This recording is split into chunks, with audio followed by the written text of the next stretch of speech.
Welcome everyone to Clash Royale League Asia Season 2. We're once again back with the Korea and the Southeast Asia. That's continuing on from yesterday. My name is Joel Sophie, and joining with me is going to be Simon as always. And we're here back again after yesterday's drought that went over to Korea. Once again, it seems like a deja vu from 2 weeks ago when Southeast Asia looking so strong against the Koreans, and the Koreans really not having an answer for anything right now. No, one thing I've noticed is that the Korean region, they lose together and win together. Like last time SEA played Korea, it was 2 days SEA victory.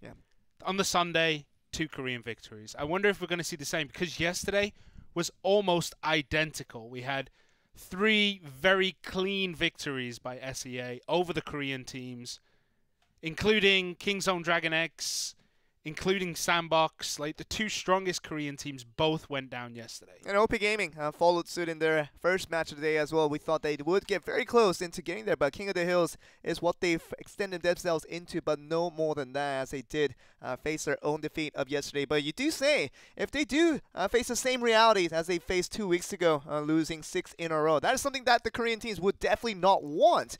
And we're going back to the situation where maybe Korea needs to step up their game, because even with Kingzone having a winning record, nobody else in this entire Korean region has a positive winning record to boast about. Do they need to, though? Because all the standings that take us to the finals rely on the regional standings. So it's not, there's no one global, there's no one Clash Royale League Asia league this time. Each region is individual. So each team here, they're just fighting among themselves. If Korea loses 8-0, nothing in this table will change. But you know, it's a standing momentum. And we got to talk about, aside for the fact that pure numbers does really tell us into what we're going to get for the playoffs, it is a game of consistency, and we have such a long season ahead that you need to start winning these games to feel like maybe you can beat out the other teams, especially from the other regions, once they do come back for the players where they really need to step up their game to win those matches. Because I think getting first in your groups is going to be fine. That's going to be a first, obviously a primary objective for all these teams here. But you do talk about the long run. You talk about what it all really means for it. It's to get to the finals. It's to win the championship. And to say that you are the best team in all of Clash Royale League Asia. But for the meantime, the 3 teams on the left does not seem to have the right to say so right now, because OGN ENTUS, Sandbox, and Kingzone going up against HQ, Bren, eSports, and Chaos Theory in consecutive order in that. And they're not looking as good so far, Simon, and they think they need to really fix some things and really try to bring it right back. Yeah, well, OGN ENTUS, to spoil a surprise, they are pulling out their secret weapon that they've been holding for the last few weeks.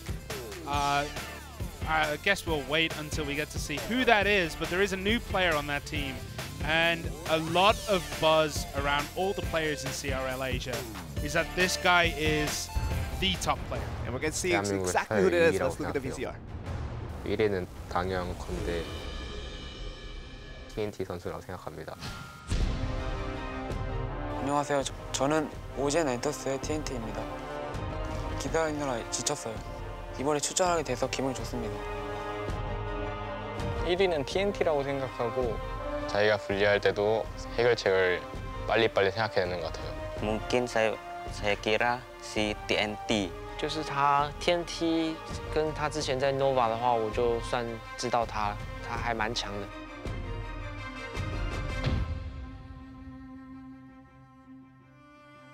저도 사실 이렇게 연패할 줄은 몰랐는데 더 잘하려고 노력하고 있습니다.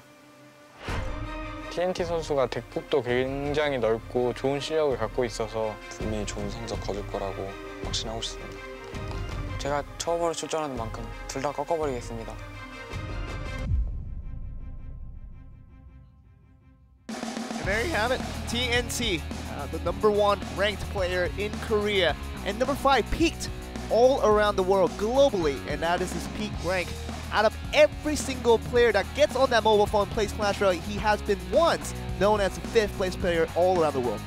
Yeah, but the rest of the team, One Crown Hull, Shaden, Smokey, and Q Mills, along with TNT, do make up OGN ENTUS.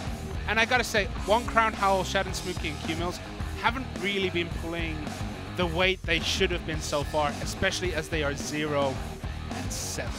Shannon's looking at zone, alright, but One Crown has literally been trying to pull his entire team by getting all these 1v1 victory, but his team not being able to follow suit has been problematic into their eventual 0-7, literally a winless win streak that has been going on right now for this team, OGN ENTUS.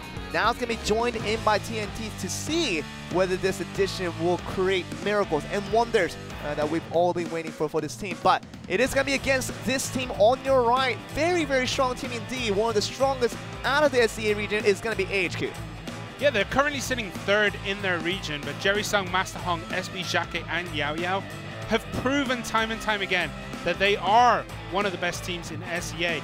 And Master Hong is one of the only players still remaining that has a 100% win record in the best of 3 1v1 sets. Set 2, and whenever you do send him out, you don't find Master Hong losing. And whenever he does win out, he does win with quite a bit of fashion. So, I mean, the way you win out is something that we always emphasize because, you know, getting a win just barely does tell you something about a player. But when you can do it so convincingly, as Master Hong does every single time, it really makes us wonder which of the players in CRL Asia, just everyone put together, can beat this player. It's going to take something special because he just does not lose. And we're going to see the matchups now. Howl and One Crown ban Tornado. Jacquet and Yao Yao ban Inferno Dragon in that 2v2 set, sorry. We're going to go to set 2. TNT finally making his appearance as he just passed on with his birthday last week during the Chuseok holidays that we had here in Korea. And that was right around when he found himself eligible finally to play in the CRL Asia format. And he's going to be banning out the Royal Hawks. Doesn't like that card and wants to face up against Master Hong, who's going to be banning out the Prince. Banning the Prince is interesting in 1v1, but we can talk about that when we get to the 1v1. We're going to be heading into the 2v2 first. And I got to say, Jacquet and Yao Yao are the most consistently paired 2v2 team in the whole of CRL. It's basically pinned. Over to HQ, it seems like Jacquet and Yao Yao, they're going to be the 2v2 no matter what. Just switching around between SB and Master Hong and literally being Jerry Sung down in the bench, just being the coach, being the kind of the team morale raiser, if you will. And that does his part, but Master Hong SB doing very well for 1v1 every time they come on. And Jacquet and Yao Yao, really no need to switch them out because they've been splendid. Yeah, I mean, looking at their stats right now, in 2v2 sets, they're 4 wins, 4 losses. But in terms of games, they're 10-7. They dominated Lewis and Koo from Detonation Gaming, who are another really good 2v2 pairing. And they have lost to Dylan and The Rock from Kicks. And that's not a terrible thing to do, you know? Dylan and The Rock have together played incredibly well. And we are going to see if they can do the same, get out a win against Howl and One Crown, a team with this duo have not done so well, with One Crown being in the lineup, has added to that win bonus just a little bit, but for the meantime, Howl has been a little bit disappointing of late. Howl and One Crown have a 100% win ratio together. Okay, how many games? 2. Come on, Simon. That was going to be the case here. Has never brought them really a malleable victory that they can really feast upon. 4 game wins, 2 game losses. Come on. I mean, 100% together. I mean, and then after that, it was Howl and Q-Mills, Howl and Shad and Smooky. And, you know, they don't have a good record as Howl and One Crown did. And we know that One Crown does his part well. I mean, every time he comes up for the 1v1, he wins majority of the matches and really brings OGN to the least of failure rates here. But, you know, him in 2v2 also helps out seemingly well. So him again with Howl partnering up. See if they can do it here. We're going to go into game number 1 between OGN ENTUS and AHQ eSports Club to see who's going to pick up this first game of this 2v2 set. Let's get into the first game. Let's get on the way.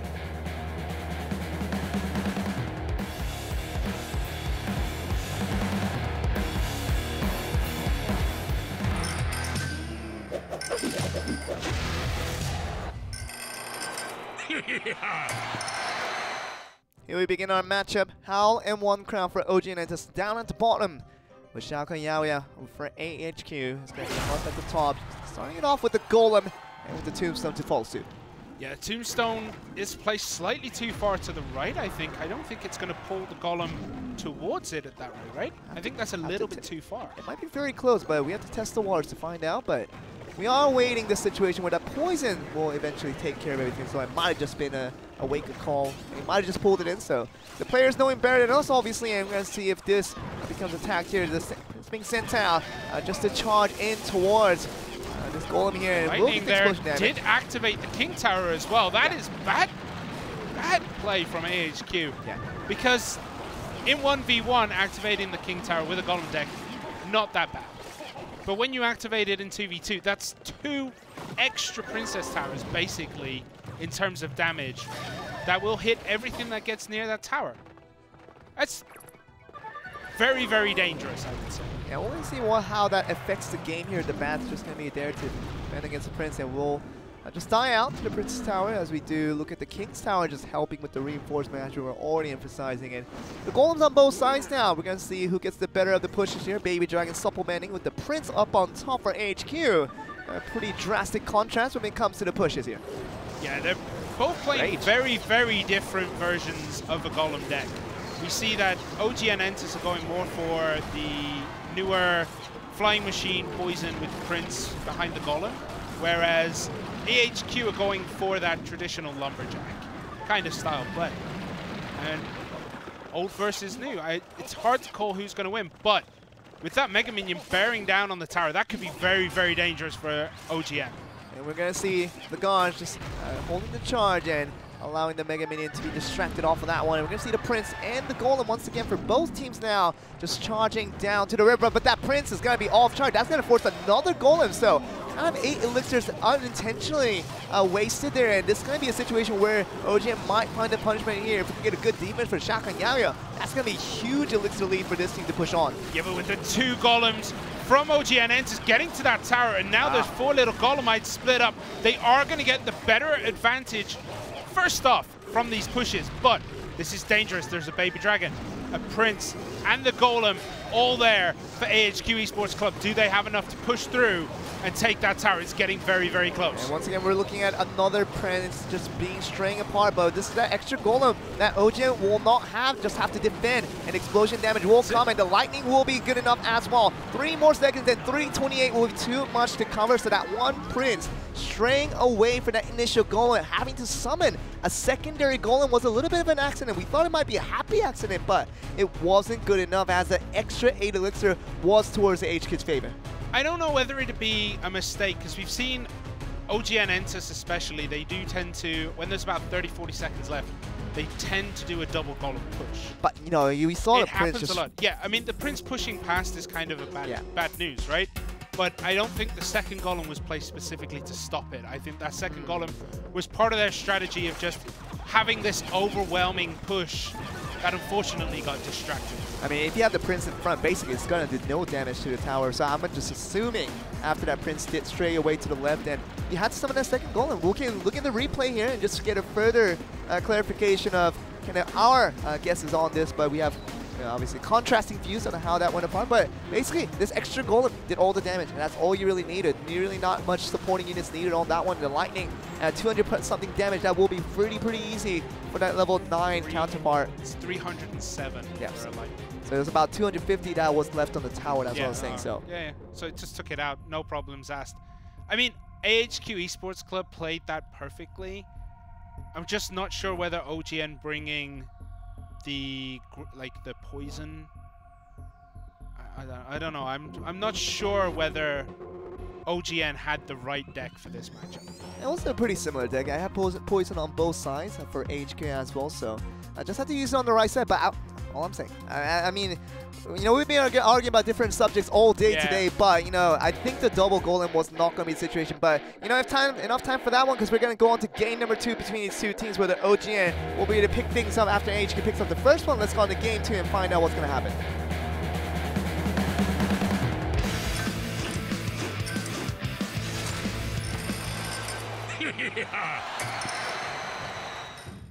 And here we are after this first one. Still unknown whether that second Golem was accidental or not, but you know, we are going to go to the second game, OGN versus AHQ, to see what's going to happen here. Golem being sent by OGN to start things off, and the Royal Giant. Of course, this is going to be before the change does come through. It's still going to have that immense range to put in the damage, not the 60% increased damage that you will get after the change. But the Prince is coming here, just trying to defend against the Royal Giant, but you know it's not going to do too well. I can just get a reset here. Yeah. So there was a sound issue, audio issue from the OGN's booth, so maybe wanted to restart on that one. And we've had a similar instance all across the world in terms of getting the resets and getting the remakes, and we had a little bit of controversy on that. You want to just elaborate on that one? Not really, no. Basically, one of the European games, right? There was a remake, and they decided to not use the same decks. Here, they most likely will use the same decks. I mean, AHQ's Giant Skeleton Royal Giant deck, we've seen it a lot. It's nothing surprising. And the fact that OGN are bringing out the Flying Machine with the Golem again, they'll probably just play the same decks. I would assume so, but, you know, Jerry Song is, you know, wiping off a sweat just in case that the opponent decides to switch up the deck a little. But I'm sure the regulations will tell us that we'll just get a clean remake with all the cards intact, and you'll get a glimpse of TNT right there. Of course, the new addition has been in the roster for a while and just been a part-time streamer, just waiting for his birthday to pass. And yeah, even now it looks like he's warming up, playing a few games. Why not? Doesn't look like he's particularly interested in playing. One hand, one thumb, just like, yeah, let's do it. Let's see what happens. So we're going to just try to resolve the issue before we do move on. So making sure that Howl and One Crown can hear each other pretty well before we get to this game here. Yeah, it's really important in the 2v2s to hear each other, especially when you're playing at a high level like this. You know, when we play 2v2, we just throw it, do it. But when these guys, like, everything is at stake, you know, they're talking about, like, what's the next card in the cycle? What are their opponents playing? What are they going to see? And it's really important for the players to communicate well. They cannot play without the earphone setup. Yeah, we'll see if that does continue to be a nuisance. We're going to just try to make sure the players are ready. Obviously, from HQ, they had no problems after that game, and was about to get good damage with that Royal Giant. Only had the Prince to knock up, but the Skeleton, the death damage from the Giant Skeleton was going to take care of the Prince anyhow. So it was going to be a pretty good series of first attacks, very successfully for HQ if that was prolonged in this game, but the audio issues does hold us back just a little bit as we trying to just get this remake for this game too. Yeah, what do you think of the Royal Giant change? Because we have a casters we have a casters chat group, and Paper Thin, who plays a lot of Royal Giant, is basically crying himself to sleep tonight. Hey, you know what it is? I mean, it does well against structures. I mean, it's going to get to those towers in fine. But let's get back to the game. We're going to talk about, we have a lot of time to talk about things here, Simon, but we're going to get back to the game. This game 2 between OGN versus HQ to see what happens.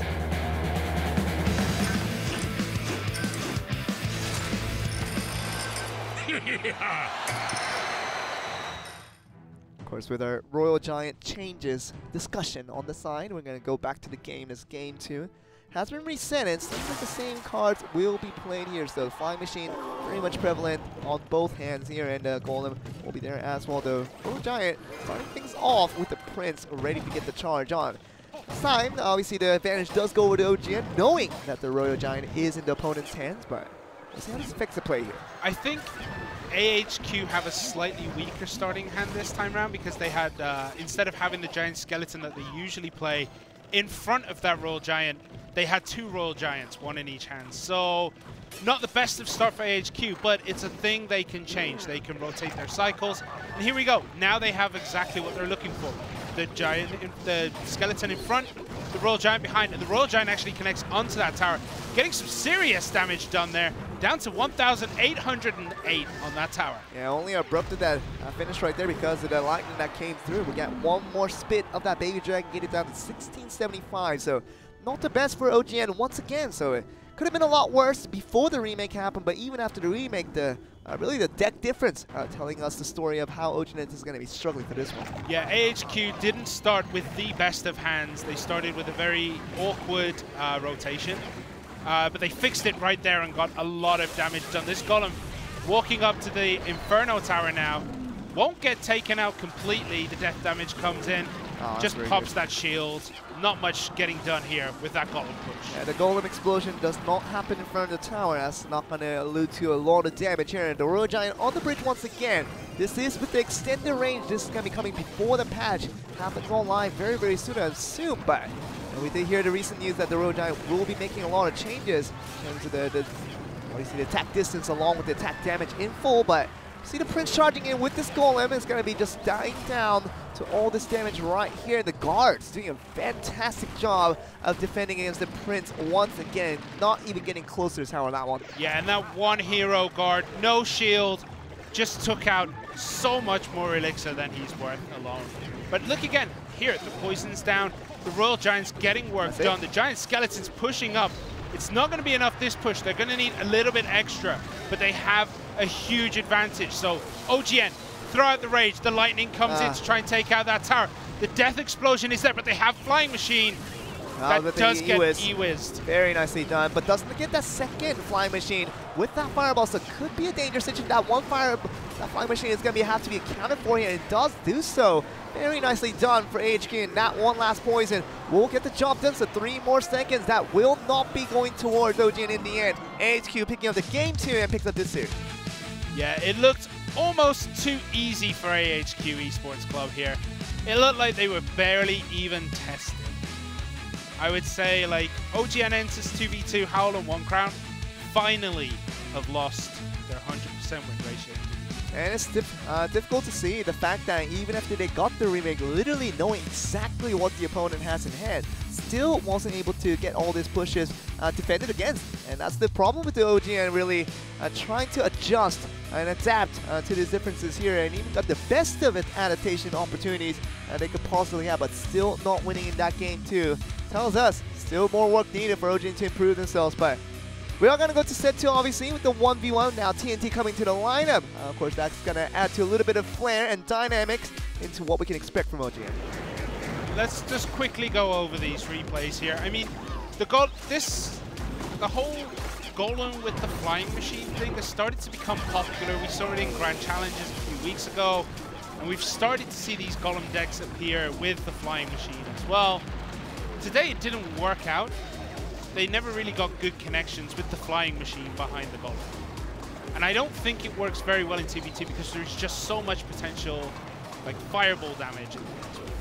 All you have to look through is just who gets the golem across and gets to the tower in time. If that's going to be all it really takes. You talk about having more HP on the OGN side before that push did happen, but just golem getting the explosion damage, and with the lightning, it's going to take care of that 250 something damage left on that tower pretty easily. To talk about 300 plus with the lightning. So that was going to be easy pinch for that game 1, but obviously the game 2 looked a lot more convincing because switch up of this deck, Giant Skeleton with the Royal Giant, has done very well for many teams so far, and HQ benefiting off of it once again. That one guard took out Prince and 2 Golemites, pretty much.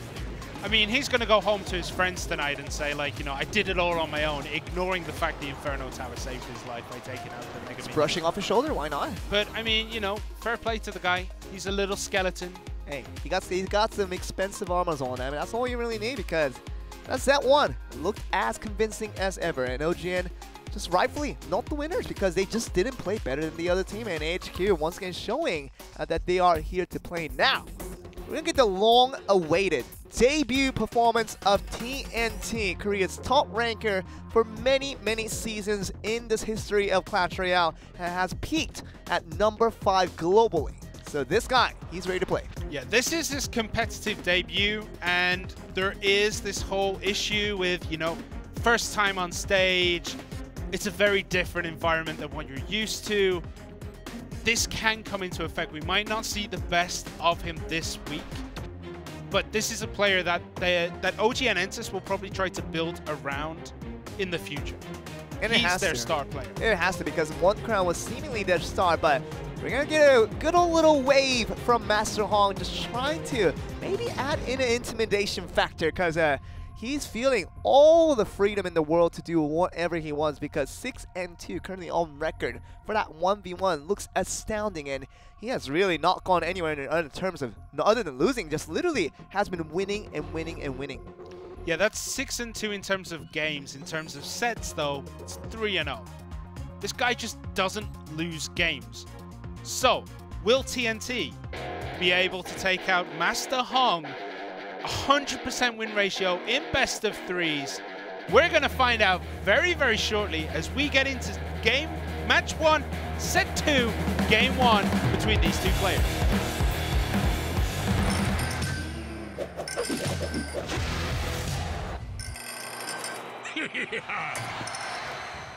Here we go, TNT going up against Master Hong. That's going to be his debut opponent, so Doesn't really get interesting. Much harder than that, does really? it really? I mean, you're literally going up against the final boss for your first match of CRL, but you know, being TNT, you are expected to put in a good performance and maybe just win out against TNT. Look at that with the Hog emos that has recently come out and look very good doing so. Yeah, you spent some time with TNT before this week, right? And all right, fine, play the Barbarian Barrel. That's fine. I mean, it's a new thing. It's just something that has been really trending in the recent ranked tournaments, and especially in Grand Challenge, it does work pretty well with the 2 elixir cost, and it has changed from 3 very recently, but does less damage and it has overall less effective use in terms of range has been changed as well. But altogether, that Barbarian Barrel is a niche pick for a lot of these players out there. Yeah, so as I was saying, you spent time with TNT. What do you think of him generally from what you've seen? He's a quiet guy. He's just a general outgoing guy, but you know, he really does save his words when he really needs to, and it feels like he just really all about him. It's about playing Clash Royale, and you know, this guy is gonna have a good time doing so, and really wants to beat everybody. I don't think he has in his mind that he's gonna lose. He just really wants to win as one of the prominent players that we've seen from this country so far. Yeah, when he throws down that graveyard. The poison does come out from Master Hong to help defend there. Oh no, wait, that was his aggressive poison? Yeah, that was an offensive poison. That was an offensive poison. So Master Hong didn't choose to use the poison there. Does take quite a bit of damage, but still has a slight lead here. Look at that Barbaro just getting 1 more second onto that Infernal Dragon, getting the charge on. And this is what happens with the Barbaro. That looks like a weird pick altogether, but still is going to get the job. And look at that defense with the Ice Wizard being very, very well as well. Yeah, Ice Wizard is a very, very popular card when you get to the higher levels of the game. It just does so much for the player that uses it. And we see now the Mega Minion, the Valkyrie, with quite a few little skeletons behind her. The Fire Spirits will take care of it. Okay, the Barbaro will come back once again. The Barbarian is here with the Graveyard now. And we're going to see what this can do with the Skeleton being summoned now. The aggressive poison offensively will add on to this damage now, and Will's going to be down to about 957 in the end, so a pretty good trade for TNT for now. That was absolutely beautiful. I don't know if you realize that he plays the Barb Barrel. The Graveyard comes shortly after. Yeah, the tower locks onto the Barbarian, buying a little bit more time. Perfectly timed play there by TNT. Drops down this Graveyard and a poison again. We don't see the defensive poison. No, there is a defensive poison. No, that's an offensive poison. Offensive? Yeah, it is offensive, and still going to look towards 272. Down on the tower now, and not going to use the Barbaro this time around. And now we're going to see another offensive poison from HQ and Master Hong, and still moving on here with the Barbarian, and he's going to be charging on with another series of attacking force here. It's going to be Just the poison. Needs a couple of hits. That's it. That's all. I think that's going to be it. Yeah, that's going to be it. Good enough, and 30 HP is going to be very much taken care of. And TNT making his debut with a win. Going to be feeling pretty good after that one. Absolutely fearless play, and the Barb Barrel with the Graveyard was just exceptional. Look at him. Master Hong might be shaking for the very first time here. I don't think I've seen this kind of expression from him, because he's been all about confidence. He's been all about not being scared of anyone that he faces. Oh, but after that first loss, his expression is starting to shake a little bit. Do you blame him? Like, there's so many good little decisions here by TNT that just separated him apart. I do think that Master Hong maybe should have started to use poison defensively against the Graveyards, because it did get a lot of work done, even with the Fire Spirits, even with the Goblin Gang there. He just took a bit too much damage from the Graveyard. So a timeout being called after that treacherous loss on the side of Master Hong, and I feel like he needs some time to just cool things down, just relax himself, and to make sure that he is ready to win this one, because if TNT wins this next one, it's going to go to the King of the Hills. And HQ, while they wanted to finish out this game against the winless OGN ENTUS just by winning 2 sets in a row, things are getting a little more difficult now as he loses his first game. Yeah, with TNT there, it seems that he has finally put up the, he's plugged the leak. It doesn't look as though OGN are going to leak quite as many easy victories or easy losses this time round. Interesting that one player could do this, but let's not get ahead of ourselves. He has only won 1 game. He has not won the set yet, where he hasn't clean sweeped AHQ when it gets to the King of the Hill, so we still have to wait and see just how good this guy is, and if he is that thing that OGN needed. Well, TNT, officially the youngest player in CRL Asia altogether, is going to be the one to see if he can be able to beat out one of the toughest players that we have in this entire league with Master Hong, who's been looking fantastic for the past couple of weeks, and now finding his real opponent. He thought he was the final boss, but might be finding a boss of his own on the other end. Interesting that you bring in age here, because this is the oldest versus the youngest players in CRL Asia. Master Hong is quite easily the oldest player, especially in the SEA region. I think he's overall, he's older than me and you.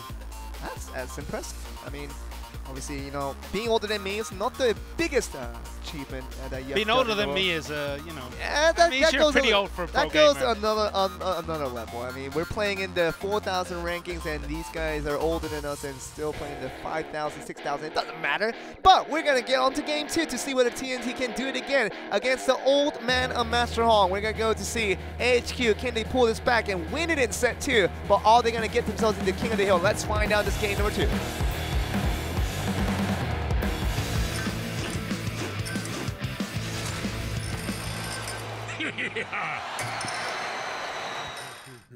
And here we are, after the hog emotes.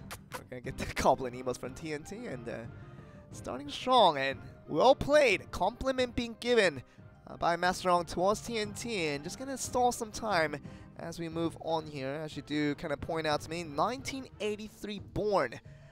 Man, that is an old age for a professional gamer. How old is that? I can't even calculate that far here. It's going to be 8 years older than I am, so technically that's going to be 34, I believe, if he hasn't passed his birthday. I'm just sitting here like laughing at your caster math. Like, he's 35. He's 34. 5. It's 2018. 83. What's 8 minus 3? Okay, I'm 27 and I'm 1991, so 1983. You add 8 to that, and maybe 35. You're right. Here we go. TNT has bought the Golem Night Witch deck. We see the Baby Dragon there. Nothing too interesting about that deck. We see it a lot. But Master Hong bringing Royal Ghost, Baby Dragon. He has a Golem over there. Yeah, he has a Golem. There has to be a Golem in this deck. It could be a Giant. So we're going to see the Princess Tower taking care of most of the thing except that little 2 bats. They're doing so much damage onto the tower. You saw the little zap a little bit from earlier from Master Hong on the defense, just to make sure the Golem doesn't explode onto the tower. And you're going to see the tower opening here with the King Tower being activated with the Tornado. So starting things up once again. The Golem will be now charging from Master Hong. We'll see what TNT can do on defense now. Yeah, it does drop his Night Witch at the back, which means we're probably going to see Golem at the bridge. So it's going to be 2 Golems pushing against each other, starting their own mini. Ooh. Puts it a bit further back, allowing the buying time. Just buying time. That's literally all he's doing. And as told me before, he has to be very aggressive with these positioning. And we're going to see this log just not allowing the Golem to explode right at the tower, which is going to be a crucial amount of couple hundred damage that will come through if left alone. So but look at that, damn it. Look at the defense from Master Hong. Didn't take anything. Got a couple of hundred damage on his opponent's tower. That is how you have to play a Golem deck. Sure, tower HP is just another resource for Golem players. But when you're playing Golem versus Golem, that actually matters. You cannot afford to lose a tower. So Lumberjack on the defense for TNT. Poison as well, needs to stop this before it gets to the tower. Yeah. Any damage here is going to be brutal. The Baby Dragon raged up. 1, 2 explosions, maybe 1 Baby Golem might push, but this Royal Ghost gets to the Night Witch. Master Hong throws down that poison to essentially block her out for a little bit. The Mega Minion will get taken out by the tower. Switching sides now. This is going to be very, very aggressive. If this does not work out, that's going to be the end coming in. So he has to have a very minimal defense on the right side to defend against it, because all in through, if this doesn't work out, that's going to be the end for TNT. But it seems like that's what we're going to get getting here. The Tornado just to buy a little bit of time, but that will not be enough. The zap just to finish things off, and Master Hong back in the game now. Game 2 victory is. A Golem and a Lumberjack alone will only take a tower quicker, like a full health tower quicker than what was remaining. if the Lumberjack connects onto the tower straight away. And the Mini P.E.K.K.A was there. Mini P.E.K.K.A wasn't there. If Mini P.E.K.K.A was on defense. Yeah, was on defense. what I'm saying is if the Mini P.E.K.K.A wasn't there, there was a slight chance of TNT taking that. That's the kind of the thought process behind all of that. But the Mini P.E.K.K.A was there for Master Hong, as we kind of allude to. That was the incredible situation that OGN found themselves in and was not able to win out after that one. And gonna be a timeout for OGN ENTUS with TNT. Just taking an extra minute to think about things before it gets on to game 3. TNT took way too much damage from that Baby Dragon in the 2 banks. Yeah. Way too much damage. And I think that's what ended up costing him in the end, because that little bit of extra damage, it just snowballed with every golem push. And because he wasn't getting anything done on that right-hand side, he thinks, I'll switch to the left hand, let's see if I can make something happen. He didn't get to make it happen, and even the tornado there just wasn't necessary. That he was always going to lose that game from there. Well, you know, I mean, you were always wondering that, you know, TNT was probably going to lose that game too after he took that first initial push with basically a mirror deck between him and Master Hong. But getting the first good push with that Baby Dragon holding and tanking for those 2 bats, constantly attacking for Master Hong. And that first push was going to be the difference in the end, taking away more than thousands of damage quite easily. So Master Hong gets a lucky break off of game 2, and he still has to refer back to that game 1 loss that he did take. So knowing that TNT is not going to be an easy opponent, has to really keep his wits about to face up and once again into game 3. I gotta say, the Royal Ghost with the Golem is a very interesting choice. We don't usually see it that much. Usually we see exactly what TNT was bringing there. When you have the Baby Dragon, the Lumberjack, Tornado Log. That's a very, very standard Golem deck. What Master Hong brought there was just different in interesting ways. Bringing the Royal Ghost is pretty good, especially if you can split push with that.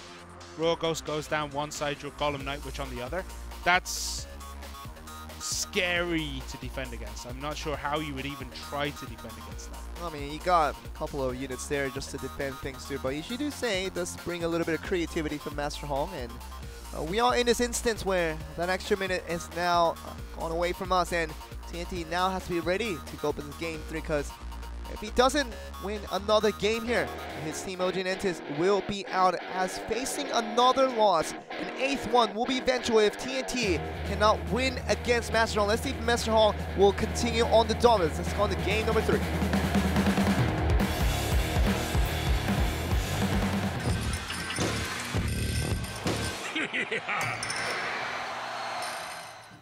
With 2 different decks, we found TNT as the winner, but Master Hong with the mirror deck space essentially going all the way through. He became the winner of that game 2. Now we're going to game 3, kind of wondering what cards we will see from the 2 players now. Yeah, both players seem to be waiting. Will TNT have the patience to wait this out? Says good luck, and Master Hong, no response so far. Pretty cool player that he is. Getting into his head. Hey, you know what? This is the mind games that the players get to play before cards start getting thrown down. A log here, most likely just a cycle. And Master Hong starts us off with the first card, Tombstone. Seeing the Tombstone and just extending the time, but it's going to be another Golem by Master Hong. Doesn't really opt to just wait this out, and still is going to be standing things through. And it's going to see another Tombstone in the end. We're still wondering if that's going to be another Golem by TNT, or we're going to see the Lava Loon be played here. But the Valkyries here in time kind of further telling us that it might be a Lava Loon for TNT. Yeah, it does feel more... It doesn't feel like a Golem deck at this point, especially with that Ice Wizard there. But we have this Golem push coming in. Oh, beautiful log, taking everything out, and the Golem is gonna... Oh, good tornado. That's a really good tornado. It's gonna get the Night Witch down. The Mega Minion will go down. The distraction once again coming in from the Tombstone end. This Mega Minion will go down, and the explosion of the Golem happens in time. Right outside the tower, this Mini P.E.K.K.A just trying to be cheeky and just charge into this tower, but it's not gonna get there in time. Gonna get the log away. We're gonna see the Mini P.E.K.K.A. It does not destroy this Valkyrie, but this Baby Dragon at full health. Continue to really make him a nuisance onto TNT now. Yeah, he's just doing so much damage with that Baby Dragon. Down to 7-2-6. What? How did that Baby Dragon get that much damage out of pretty much nowhere? Essentially, full HP now, and we're gonna see the Graveyard being played here by TNT.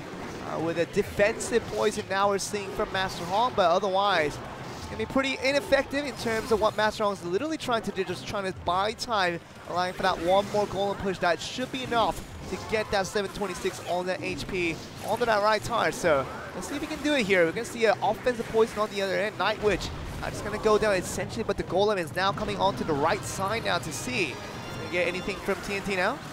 Yeah, interesting that he decides to throw down that Night Witch where the golem's not going to be. I guess he just thinks the golem will be able to do this on his own. Baby Dragon there played in the center. We see the golem moving across. If he pops in the middle of no man's land, the golemites most likely will split up, one going right, one going left. Depends how they split. Beautiful tornado there. Good tornado. And this is the power of Ice Wizard. You match it with that tornado, and you just stop everything coming through.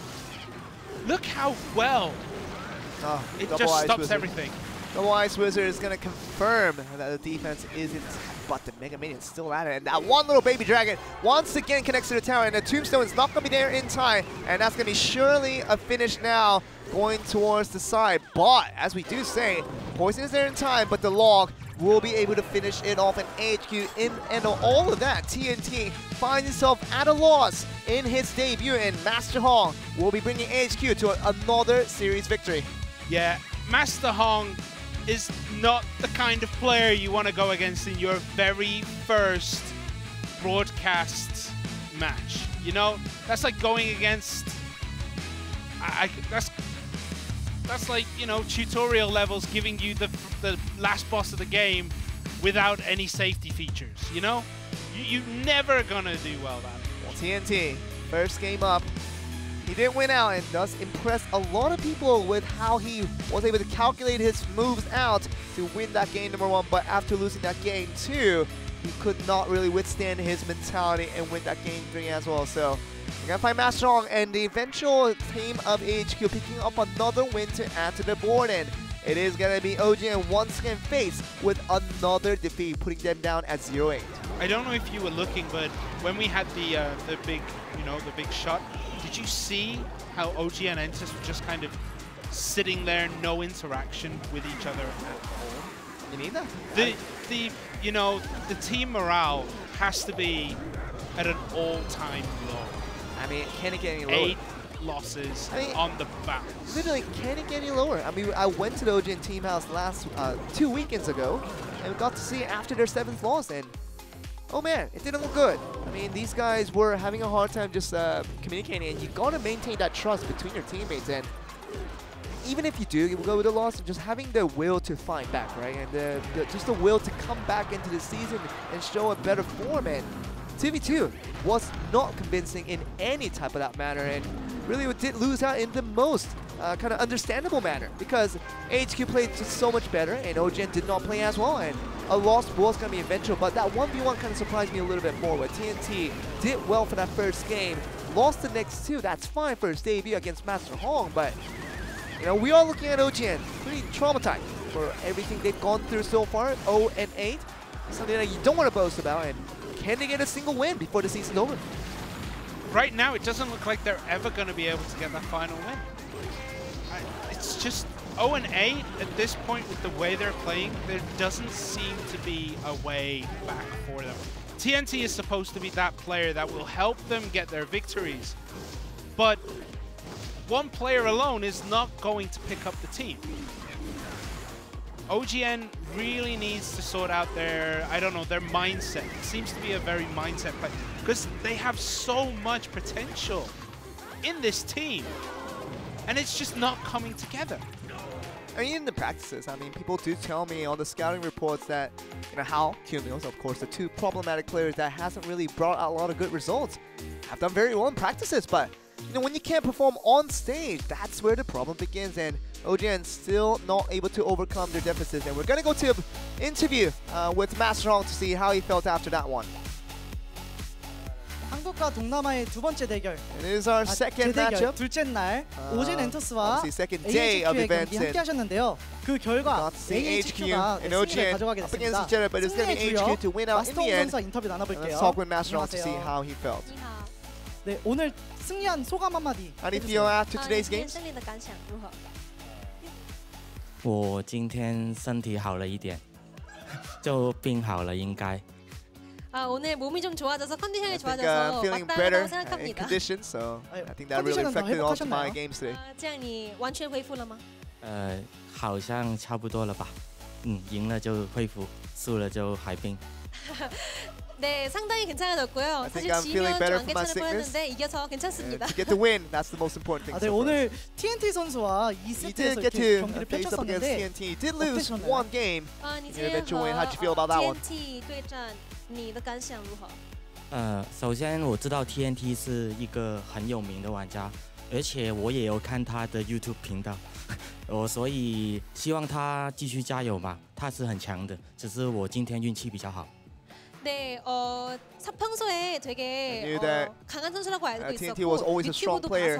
I do watch him a lot on YouTube, and 정말 오늘 해보니까 was a big fan. But you know, having played against him, 네, 정말 강했으니까 kind of realized that how strong he actually was. But it was really nice to face up against him. 1대1 승률이 100%예요. Now you're still 100% undefeated in the 1v1 sets, and 많은 나이에도 불구하고 with 그런 older age, 승률을 I'm 가져갈 sure. 수 있는 이유가 있을까요? Do you feel like you have your reason for winning at all time? 我就是想问你，年纪不是很小，但是你可以这样好的那个秘诀是什么？就多练习吧，而且平常打的时候想清楚怎么打。对，其实跟年龄也没关系啦，这个游戏。所以如果你们想玩的人，继续可以加油。 네, 평소에 연습도 많이 하고 항상 플레이하면서 생각을 되게 확실히 하면서 하겠고요. 사실 게임이 그 나이랑 상관이 별로 없어서 여러분들도 게임을 시작하셨다면 네, 쭉 파이팅을 하시고 하셨으면 좋겠습니다. A good vibe going forward with this one. 그리고 밴 카드에 굉장히 고민을 많이 하신 것 같은데 You were 오늘 really thinking things through in terms of ban cards. 그 이유가 혹시 뭔지 알 수 있을까요? What was your kind of intention for banning out? 就是因为我第一套的卡族其实不是很好打 Prince， 所以我就决定就 ban 那个 Prince。 제가 첫 덱 그룹이 when I do have my first deck, 프린스가 있으면 좀 if I do have the Prince against 하기 me, 어려운 그 it makes 덱이라서 it difficult for 그래서 me to face up against. So 밴했습니다. that's the reason why I banned the Prince. 프린스를 밴했는데 상대방이 바바리안 통이라는 첫 번째 경기에서 but you saw the Barbarian Barrel on your first game. How do you feel about that? Weren't you surprised? Barbarian Barrel 就是很新颖的，你会不会有一点恍然？ 因为我们队里面也有一个用不远的玩家侠客，他用的东西更奇怪，所以这个也没什么问题。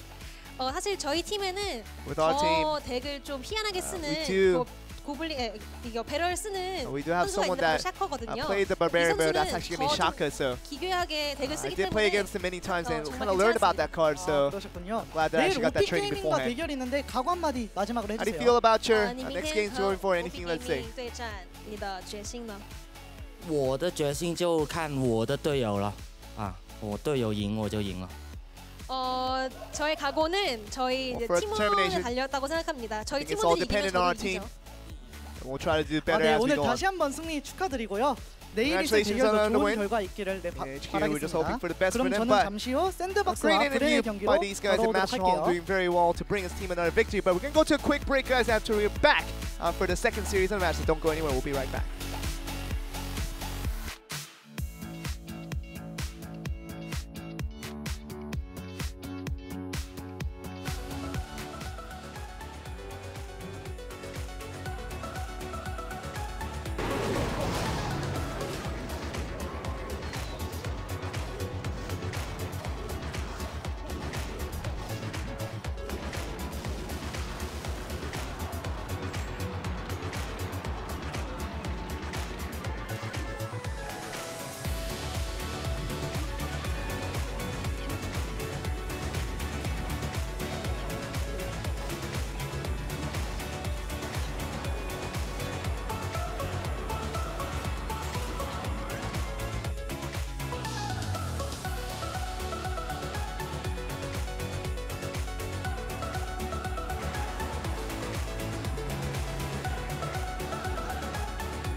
Welcome back, guys, to Clash Royale League Asia. We're back once again with Korea versus Southeast Asia, still ongoing, but looking at the first game of OGN and HQ, we knew how that went, and it was going to be an eventual victory over towards these sides, and we knew it was going to be basically an easy victory for HQ, and they do translate that into a fact. And OGN still facing themselves with defeats all the way around, and I think we're going to get a situation where we're going to get two teams on the board now with Sandbox and Bren eSports. See if we're going to get a different result.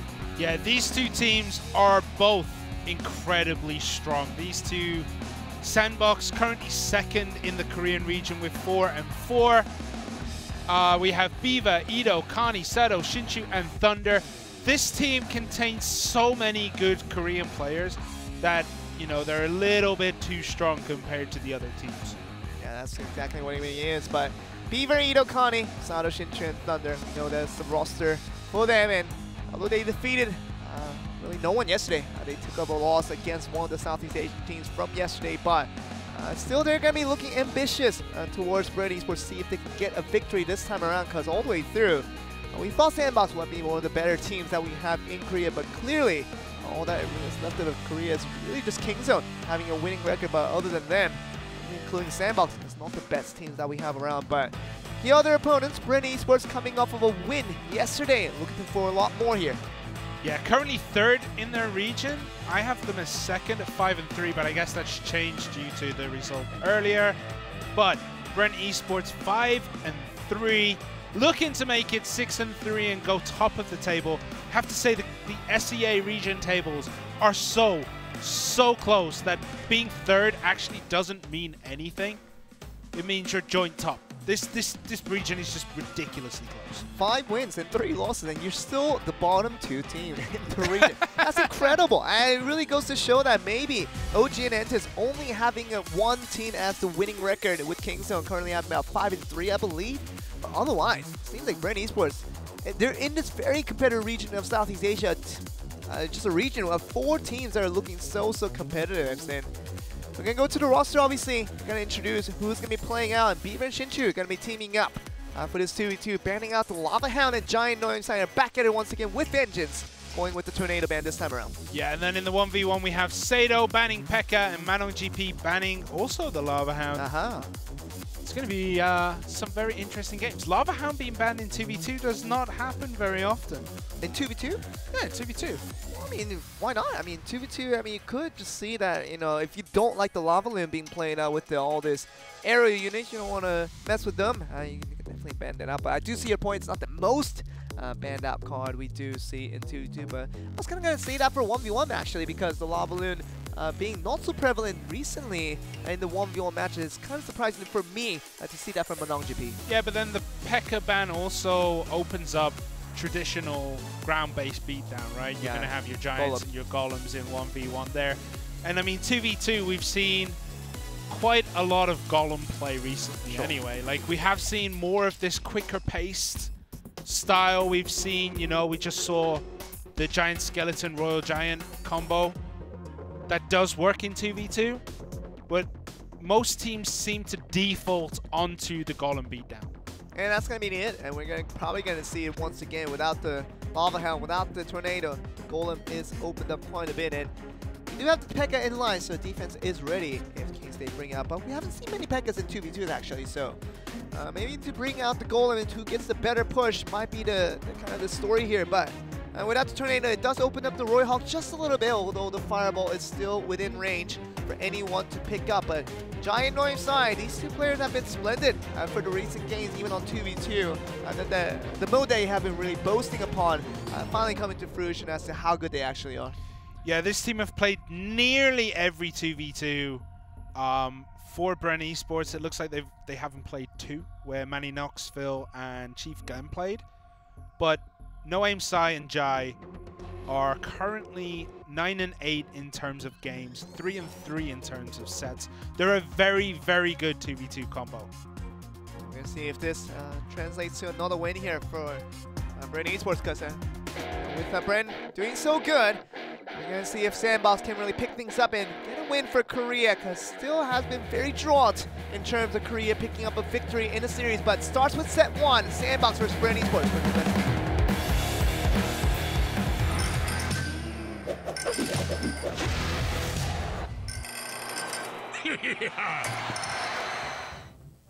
Here we go, Beaver and Shin2 just waiting things out. With the Miners and the Royal Hogs being available, they have a bomb tower to themselves, and you can see the Royal Hogs on the other end with the flying machine now. Yeah, bomb tower is the answer to Royal Hogs most of the time, but with the flying machine in the back, does take care of it very, very quickly. And Bren eSports this time choosing the Tombstone to defend instead of the bomb tower. Let's see who's going to get the most of this, and it looks as though Sandbox have the advantage going in after that first little skirmish. Yeah, this obviously the Zappy is doing a pretty good job of stalling things through, but it's not going to automatically stop the Hogs from coming in. This Mega Minion will probably just die out.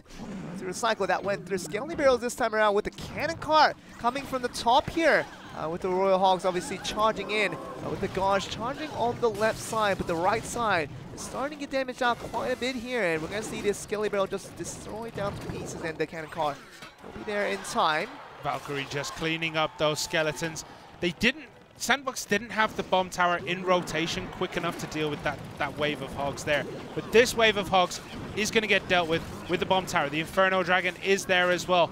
One Hog will go with full health towards the tower. He's going to get quite a lot of damage, but the Miner at that top left-hand side for Sandbox doing a lot of work. 1,210 remains on that tower there. There we go. Look at the Scaly Barrel just charging in with the zapping thrown out there. We got anything for this one. The E-Wiz just in time to get things through it. Now we're going to look at once again another Tombstone.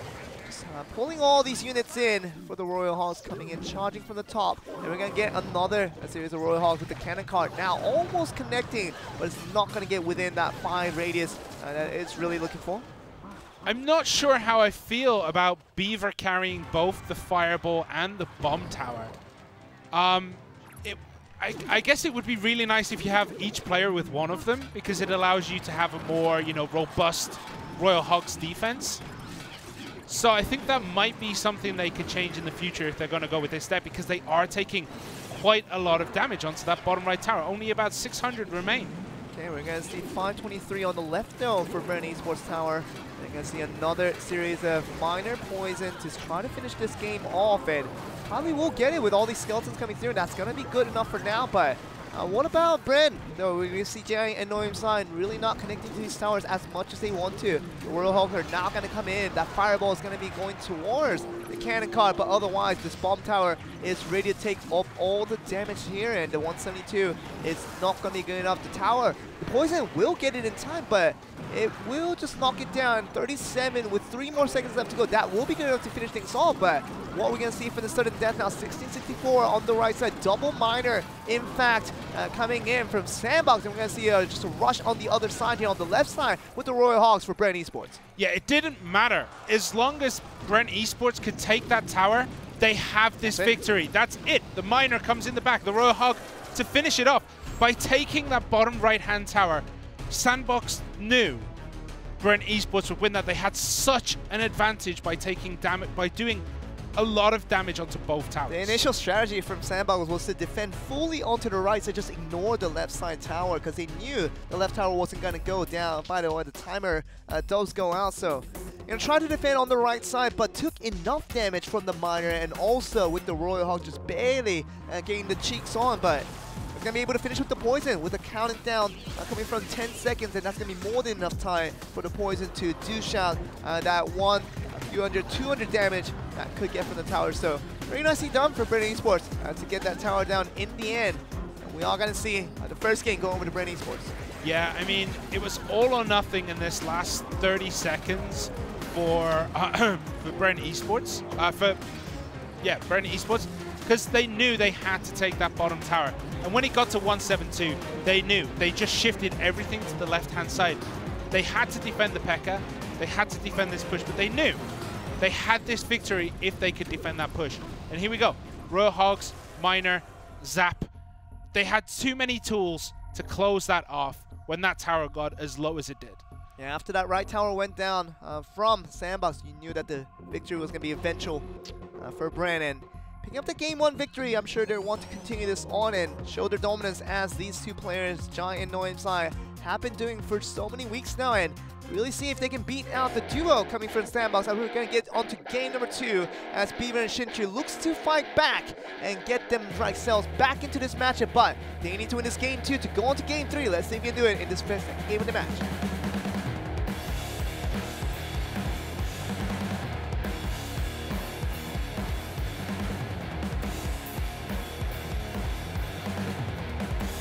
Headset readjustment there for Sandbox. Should be going into this very, very shortly.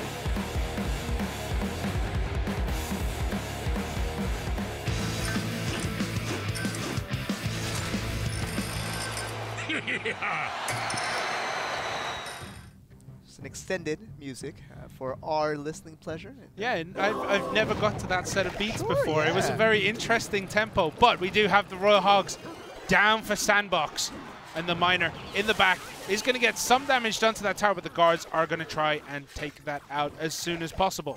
Yeah, lots of elixirs expended to make sure those Royal Hogs does little damage onto the tower. Get the Miner did most of the damage on that rotation for Sandbox there. Take a look. Sandbox have bought the bomb tower again, expecting the Royal Hogs. This time, though, Bren eSports are bringing the Graveyard, and they're bringing a balloon. That switch is not going to be good for that bomb tower. And the bomb tower, when do you use it? You're not going to use it against the Graveyard, obviously, but we're going to see the Valkyrie and the P.E.K.K.A do a pretty good job defensively going up against these Royal Hogs coming from the bottom side, but this P.E.K.K.A is going to be surviving through this long run here. Another P.E.K.K.A coming by, and finally we're going to see the Graveyard for the very first time here. We're going to see an offensive poison just to mitigate all the damage coming through, and obviously this P.E.K.K.A will die out from all the bombs being thrown out there, and the defensive P.E.K.K.A helping out there at Sandbox as well. Yeah, beautiful defensive poison by Sandbox, shutting down the Graveyard. And now they have this advantage to push forward. They have a P.E.K.K.A with some HP remaining, who's going to probably get to the tower if it's not blocked, because the Royal Hog will take some of the damage. But that Mega Minion from above does close that out. We see the guards go down, and there's the balloon. Mega Minion balloon. What have they got as an answer to this? Fireball's going to be good, and it's going to be counting out the Mega Minion from that defense end. Finally, we can get the one little zap just to make sure it doesn't get close enough to get the drop on, and going to get the tower down to 1588. Now in the lead, it's going to be Bren eSports. Yeah, both these teams are very, very equal in terms of elixir right now, very equal in terms of HP remaining. All 4 Hogs going down on the one lane. Ice Wizard used to slow that down. The Miner in the back is going to be attempted to take care of by that Mega Minion. Down to 871. One Hog got a last couple of hits, so this Graveyard is very important now for Bren eSports. Will they be able to deal the damage? The poison comes down from Sandbox. That bomb tower does so much work from the back, not taking any damage, taking out a P.E.K.K.A, doing so much damage to a Valkyrie. Ridiculous damage by that bomb tower. But doing pretty well offensively still. They have a lot of units pushing forward here, and it seems like Sandbox is just trying to get any type of elixirs that it can just to defend against this counter push here. And the Miner now going to be coming in. Double Miners actually coming in from Sandbox, and now going to be doing the damage onto the other end. We got the Fireball bouncing off the Miner just at that retarget button. We're going to see a very aggressive push onto the right side. Bren knowing exactly what they have to do. We're going to see another balloon being played here, and that's going to be eventual victory for sure, because they're not even going to get the left tower. Sandbox going down once again, giving Bren eSports the victory in the step 1. Yeah, Bren, Noimsai and Jai there knew exactly what was going to happen. If Sandbox chose to go for that tower and tie it up, they had so much potential damage aiming for that bottom right-hand side tower that it would have been over anyway. Even if they took that tower, the balloon there, the Mega Minion, the Graveyard, all of that would have taken that tower. Doesn't matter. They'd have still won 2 crowns to 1. I mean, that's what it is. I mean, you understand the fact that you've been playing pretty well with the Royal Hogs, and even with the bomb tower seemingly doing very well against the counter pushes coming from Bren eSports. It still seemed as if Sandbox was always going to be one step behind. And that's the eventual story, Simon, because we're going to get a 2-0 once again in this 2v2. Very much a story we saw all throughout the day 1 of yesterday, going against Korea, really never being able to win these 2v2s against Southeast Asia. Yeah, but we are going to get to arguably the more important 1v1s. I think 1v1 is the main crux for Sandbox right now. We have Sado,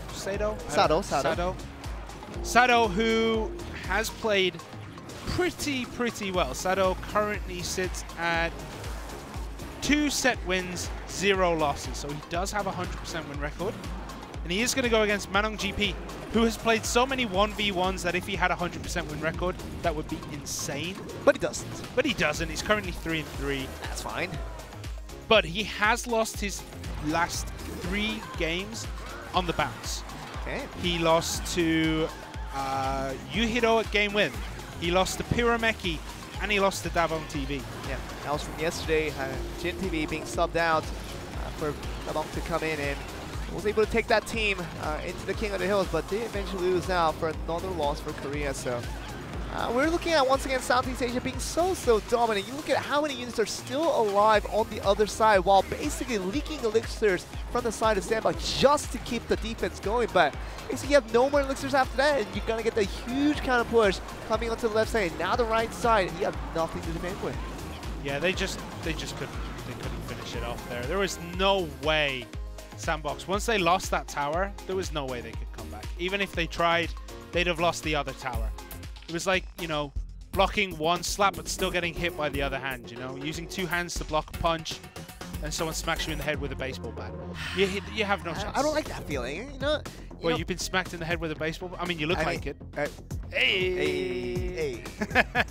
That's the statement of the day by Mr. Simon here, the clever boy, and we know how he does things, but I'm getting smacked in the hey, no, it is. I mean, you know, physical violence in Korea, very not much tolerated for, but Sado, he's for a little bit of violence of his own, hopefully against his opponent, hoping to win out this game to bring his team into King of the Hills. But I should do say, he's coming from yesterday's very much a good run for his eventual chance to clean sweep an entire team of yesterday, going up against another Southeast Asian team. I have to remember, I think it was Chaos Theory, if I can remember correctly. But you know, all the way through, it was yesterday's game where Sado really made his mark, saying that he's very good at this 1v1 scenario, especially when his team is under that pressure. So but do you want to go to King of the Hill against Manong GP, who he clean sweeped OP Gaming yesterday? Yeah. He beat 2 members of OGN ENTUS, and he's only lost 1 game against Carolus. And he beat Benza Riddell, who is arguably the strongest player on Chaos Theory. This guy is just ridiculously good in that King of the Hill format. And if Sandbox want to get the victory, they have no choice. They have to go against Manong GP, who is ridiculously powerful in King of the Hill. Well, let's go on to game number 1 to see if Sado, coming off of a very strong performance yesterday, will be able to get a win against Manong GP from Bren eSports. Let's go on to game number 1.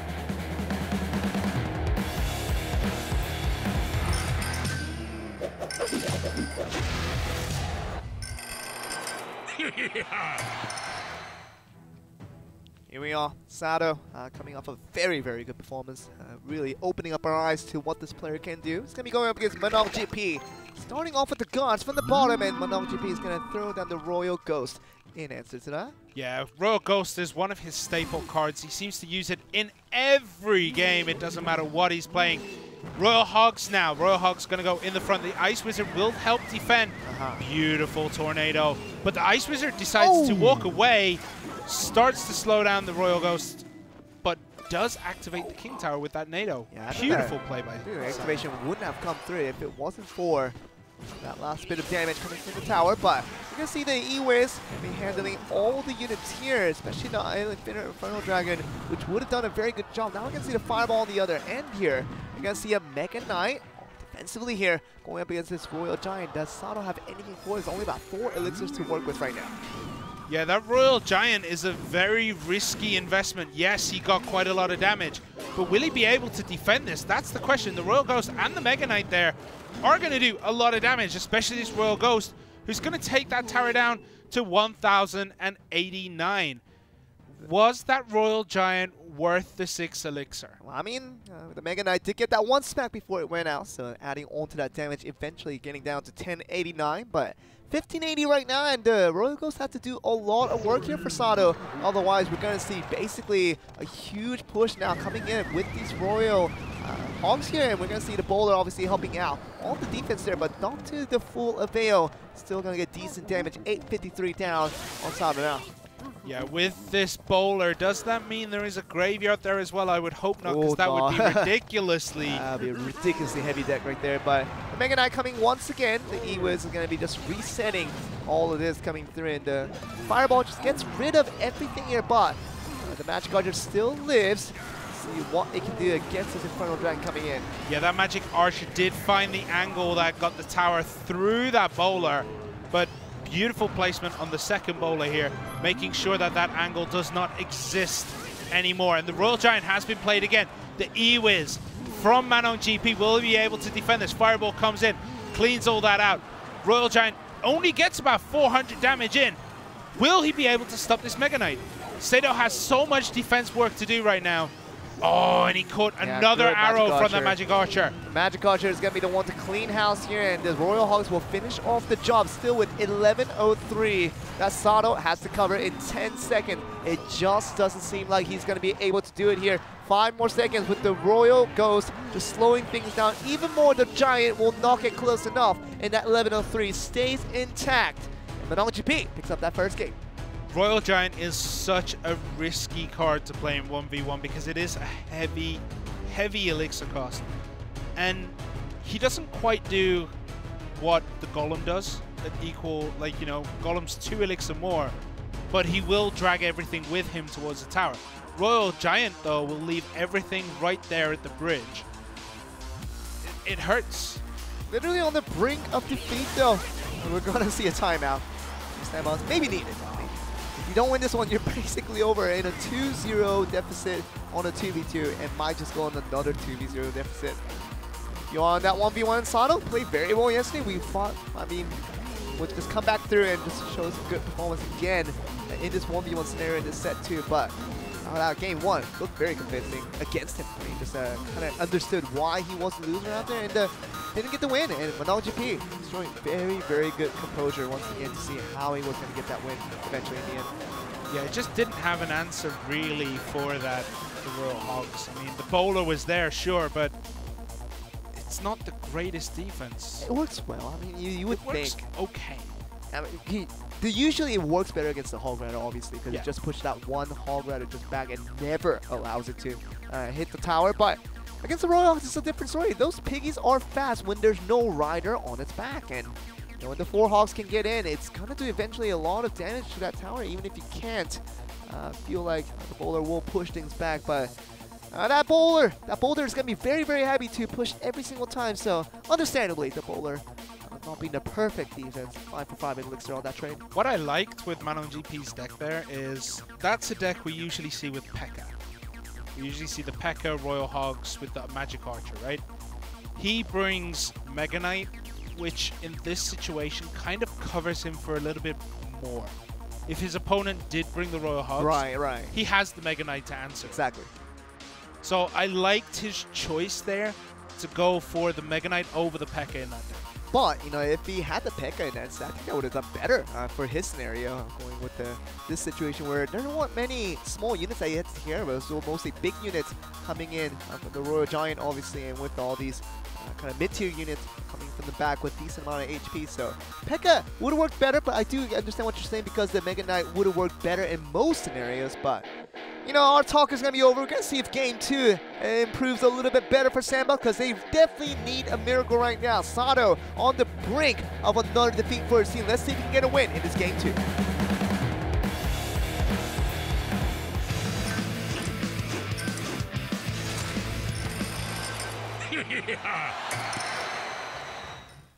You can understand the pressure that he might be feeling right now with Sato after he lost that first one. It wasn't too convincing of the fact that he might have won if something had to happen a little bit differently. Was it just a clear defeat?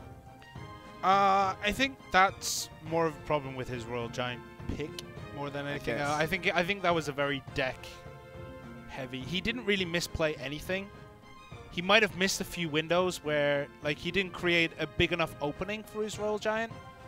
But, I mean, the window you have to create for a Royal Giant to work is just huge.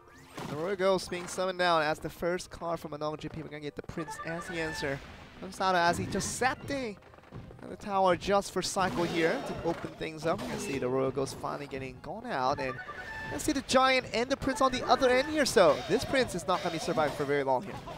Yeah, Prince does get taken out. The Giant takes quite a bit of damage, and the Hunter there at the back will take quite easy care of that Giant as long as it doesn't die to the poison and the log. So yeah, nice easy cleanup there. Both players cleaning up both attacks. Almost very easy. Yeah, almost getting the charge with that Prince, so that's what it's kind of focusing on just a little bit. But it's Mega Minion. We'll knock it there in time, but as you do say, the Giant is pretty much there for basically a mirror match, as in terms of the deck selection for Sato and ManaongGP. We're going to get the Mega Minion to be revealed right here, and let's see if Sato pulls up a Prince, as he does, and be pulling through on the support for this Giant here, and ENTUS slowing things down just a little bit. Get the Prince to slow down as well, reset the charge every single time. We're going to get double miners on both ends just to take up all the damage here. We kind of look at all of this, it seems like all the way through, the Royal Ghost will do a pretty good job of getting the defense through it. That one charge in doesn't get it with that zap coming through in the end. Does get 2 shots off the Hunter though. That's very important. The biggest difference between these decks is the Royal Ghost versus the Miner. And ManaongGP always plays the Royal Ghost. I think every deck he has, Royal Ghost is the first card he chooses to make it. So we see both players now, Prince, Giant being pushed along, and the Mega Minion. So just gonna abandon it down. Yeah, just gonna abandon the right tower, and hopefully just waiting for Sato to make a mistake here defensively, but it doesn't seem like it. It might just get go with the 3 crown. He leaves us alone right now because the Royal Ghost coming in very late in this instance. It's definitely not going to be too good defensively, and it's still not going to be able to stop the Prince. The ENTUS does a pretty good job of stopping things through, but all the way, 482 seems like just a mountain that ManaongGP cannot climb at this instance, because 318, with that law coming through, it still will not be enough damage, and ManaongGP faces the curtain. This time around, losing that game too. Yeah, if Sato had let that Giant get anywhere near that tower, we would have been at a draw situation, and the balance would have definitely gone, I think, towards ManaongGP. He did more damage to the other tower. But he didn't let it. He defended it perfectly. This is why Hunter is such a good defensive tool. He can take out huge units like the Giant because they just absorb so many of those pellets. Yeah. Literally, when you get all the pellets connected to one body, it's a lot of damage because it's supposed to spread. And when you put that into one, it's like the Spirit Bomb from Dragon Ball Z. You remember that story a long time ago, when you combine all the energy and you let it down in one shot. That's what the Hunter really resembles with every little attack that he does. People of Earth, lend me your energy. Was that the script? Was that the script in the lines? Yeah, so, something like that. I mean, close enough. Tracking back to our memories from 15 years ago. I mean, I watched Dragon Ball Z all day. No, I'm joking. It's been a long time since I watched it. But yeah, as we were saying, this Giant here was the last chance for ManaongGP. And the defense with the Hunter, the Prince, and the Mega Minion there does so well. Was just too much. And he just couldn't break through when he needed to. I mean, talk about deck selection. It was very close in terms of what the choices were for both players, but it seems like Sato got the better of it. A better defense with the Hunter and the Prince, doing very well defensively against the Giant, never being able to push in very effectively. So ManaongGP, he got his trusty Royal Ghost in, hoping that would not betray him, but wasn't the best of defensive tools this time around, because not much AoE units that he had to really worry about in this scenario. So taking time out just to think things through to make sure he can win this game 3 and not have to go to the King of the Hills, which they would definitely not prefer to get into. So hopefully Sato, he's going to be able to pull the tracks for Sandbox to get them into King of the Hills, but at the same time ManaongGP is thinking the opposite.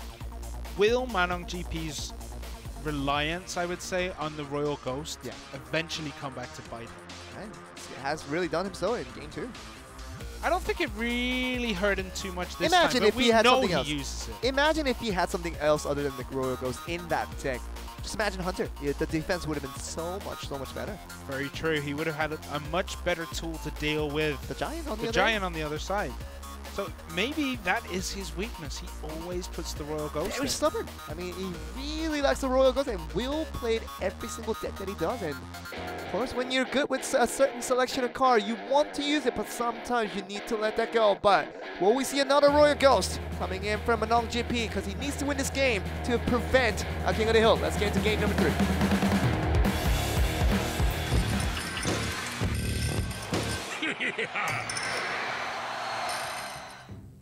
And here we are, Sado, after picking up that Game 2 victory, is in this Game 3, hoping to keep his team alive and trying to get into the set 3 King of the Hills. But it's going to wait things out for both players, as Mainland GP also is going to be just waiting for his tracks and see what the first card will be for both players. Yeah, with the P.E.K.K.A. and the Lava Hound, do we think we'll see another Golem deck? Maybe. Just could come through, and players are chilling out, just waiting things through, and we're going to get very much past this 2-minute mark just easily here. So if it was a giant deck, definitely would have seen earlier form of action and breaking the silence, but not so. We're going to go to that 2-minute mark just finally here with no interaction, not even a zap or even a lock cycle, just trying to see what that next card will be. So these two players just chilling out. So we have some time to talk. We can talk about a lot of things here. Well, there's a log. It's just cycling. As you said, no one cycles and then both players cycle at exactly the same time. We see the skeletons as well. No need. Expo? No. Expo? I think this might be... Expo? It could be now. It could still be quite a few things.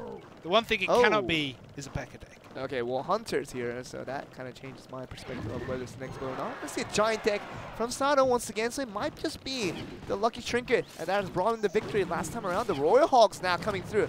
I wonder why these players waited so long to play Royal Hogs. You always think that you want to play this one. Mind games is what's doing it here. But we see all going down that left-hand side now for Sado. Will he be able to do any kind of damage here? Oh, the beautiful zap taking out those skeletons. And that will take care of all the rest here. And the Ice Golem is going to be trying to just soak up all the remaining damage here. But all the while, it is looking like pretty good sum of damage from Sado in this first rotation. Yeah, that Royal Ghost is not long for the world. The Princess Tower takes it out. The Hunter will get one shot off, but nope, not at all. Okay, so reload. 3 Musketeers now from Mainland GP. He has to have a giant. Come on, you just can't go without a giant on this one. 3 Muskies without any type of protection in front. That card will be a spell for him, so it's a fireball. That's going to be it. So he doesn't have another spell. So the fireball will be there for him on the defense. Will he be able to get a chance to use it? That bottom right tower for Sado is down to 1,413. But the Miner at the top getting some work done there against the Hunter. 9-4-9.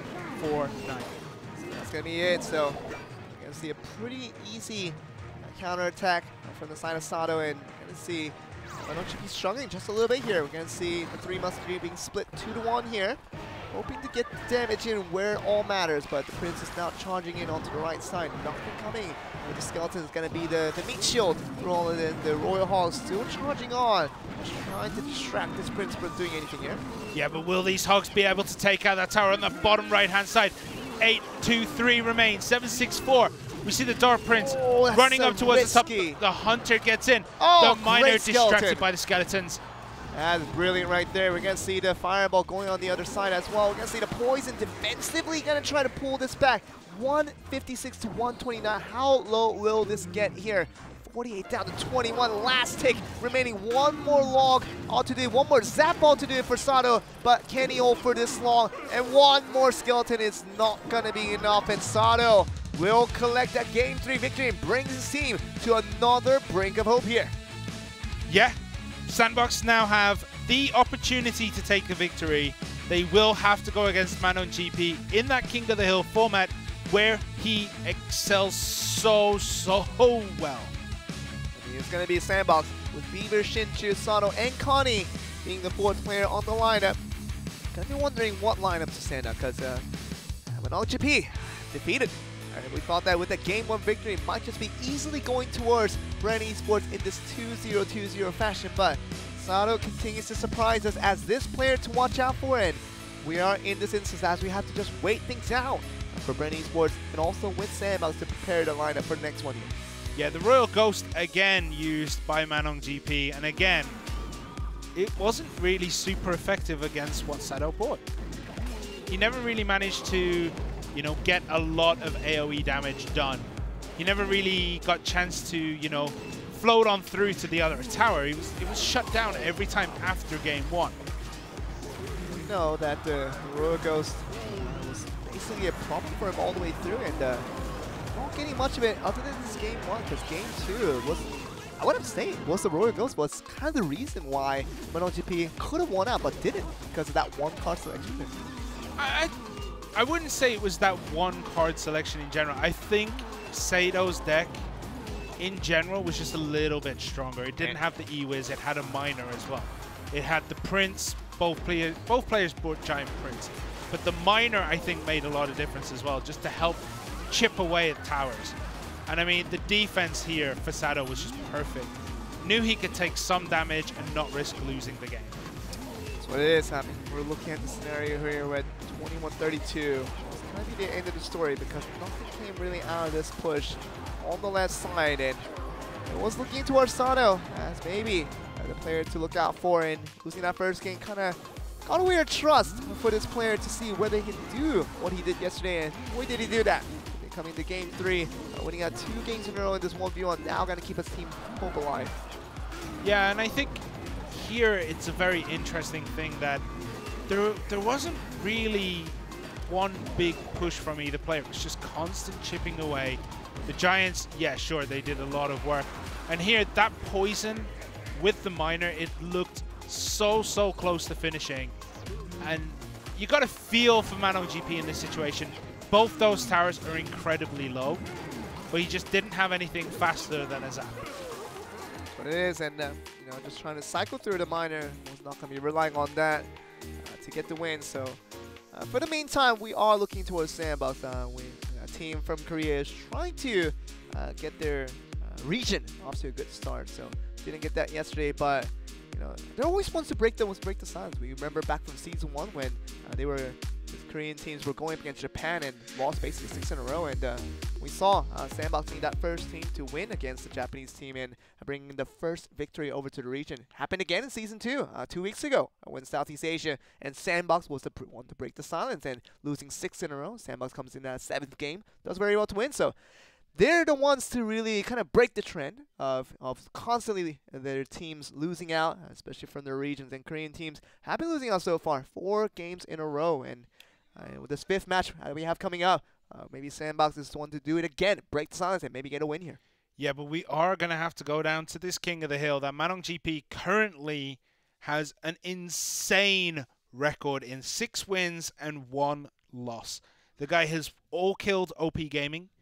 He took out the last 2 players of OGN ENTUS, took out Benzaridel, and we see Bren eSports going with Mainland GP in that first position, bringing in trainer Ken, who we don't really see anything of until it's King of the Hill, and then Jai to round off their side. And it seems like Mainland GP, they just don't want to get to the second play. They just want him to finish off the job and get it all clear of the side of Sandbox. But Shin2, Beaver, and Sado being the roster on the other side makes this look like a very strong roster, with Connie not even getting off the bench for this one. Just gonna be sticking with the 2v2 players, Shin2 and Beaver, from that first set, and gonna go with Sado once again as a last resort, as a last ditch option if they have to go that far into that route. So I should say, Mainland GP being the strongest player they have in terms of 1v1, is going to be the first one to be sent out. Yeah, and the ban's a minor ban for Sandbox and a Lava Hound ban for Bren eSports. Interesting, I feel like Bren eSports had a hard time with the minor that thought they might be the ones to ban it, but Sandbox kind of banned it out themselves, because I think minor did very well, especially for Sado, in contributing to the wins that he did get. So maybe just a different train of thought here concerning for all the 3 players that they have on their opponent's side. So the minor ban will kind of true to us that maybe more heavy-oriented pushes will be coming through from the side of Sandbox.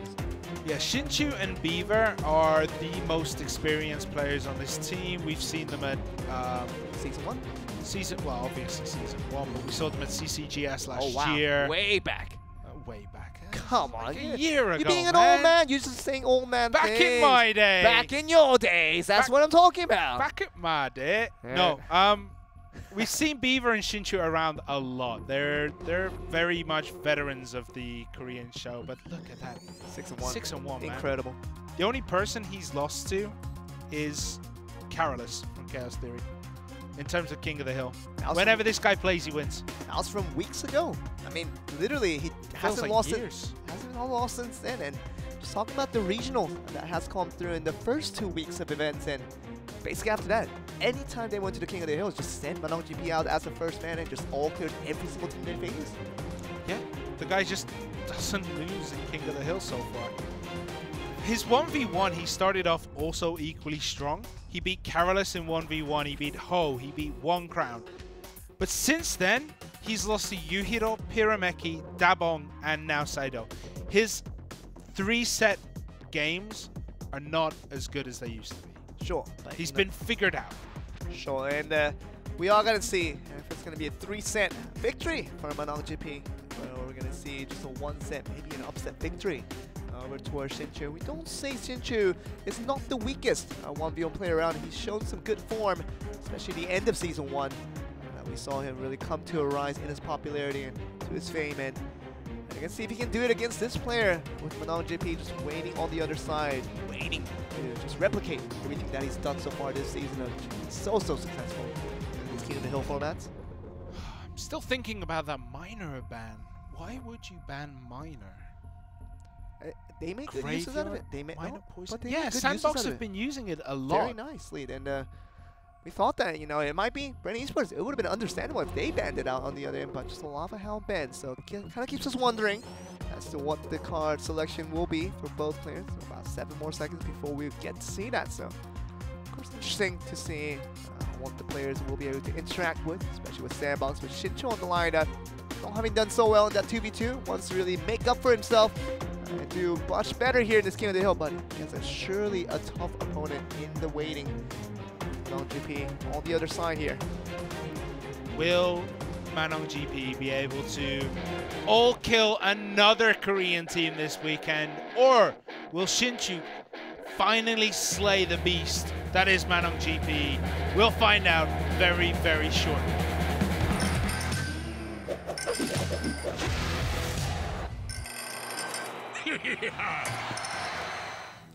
Here we are, Shinchu, hoping to get a win against Manong GP. That's basically clearing the first boss and feeling pretty good about your second and third bosses coming through. You're not really scared of those guys, but Shinchu wants to get Manong GP out of the way. Can he do it? We're going to find out. Yeah, Manong GP is like fighting... You know, whenever I say this, I always forget every video game boss in the history. Final Fantasy reference, let's go. Which Final Fantasy? Go with Sephiroth. It's like fight. You're trying to fight Sephiroth as the first boss in the game. You fight that little the metal scorpion that comes in. Yeah, that'll be next. Yeah, you fight Sephiroth first.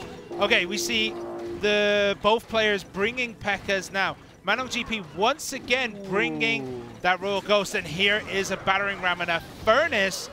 We don't see much of that in this tournament. Aww. Flying machine as well for Manong GP.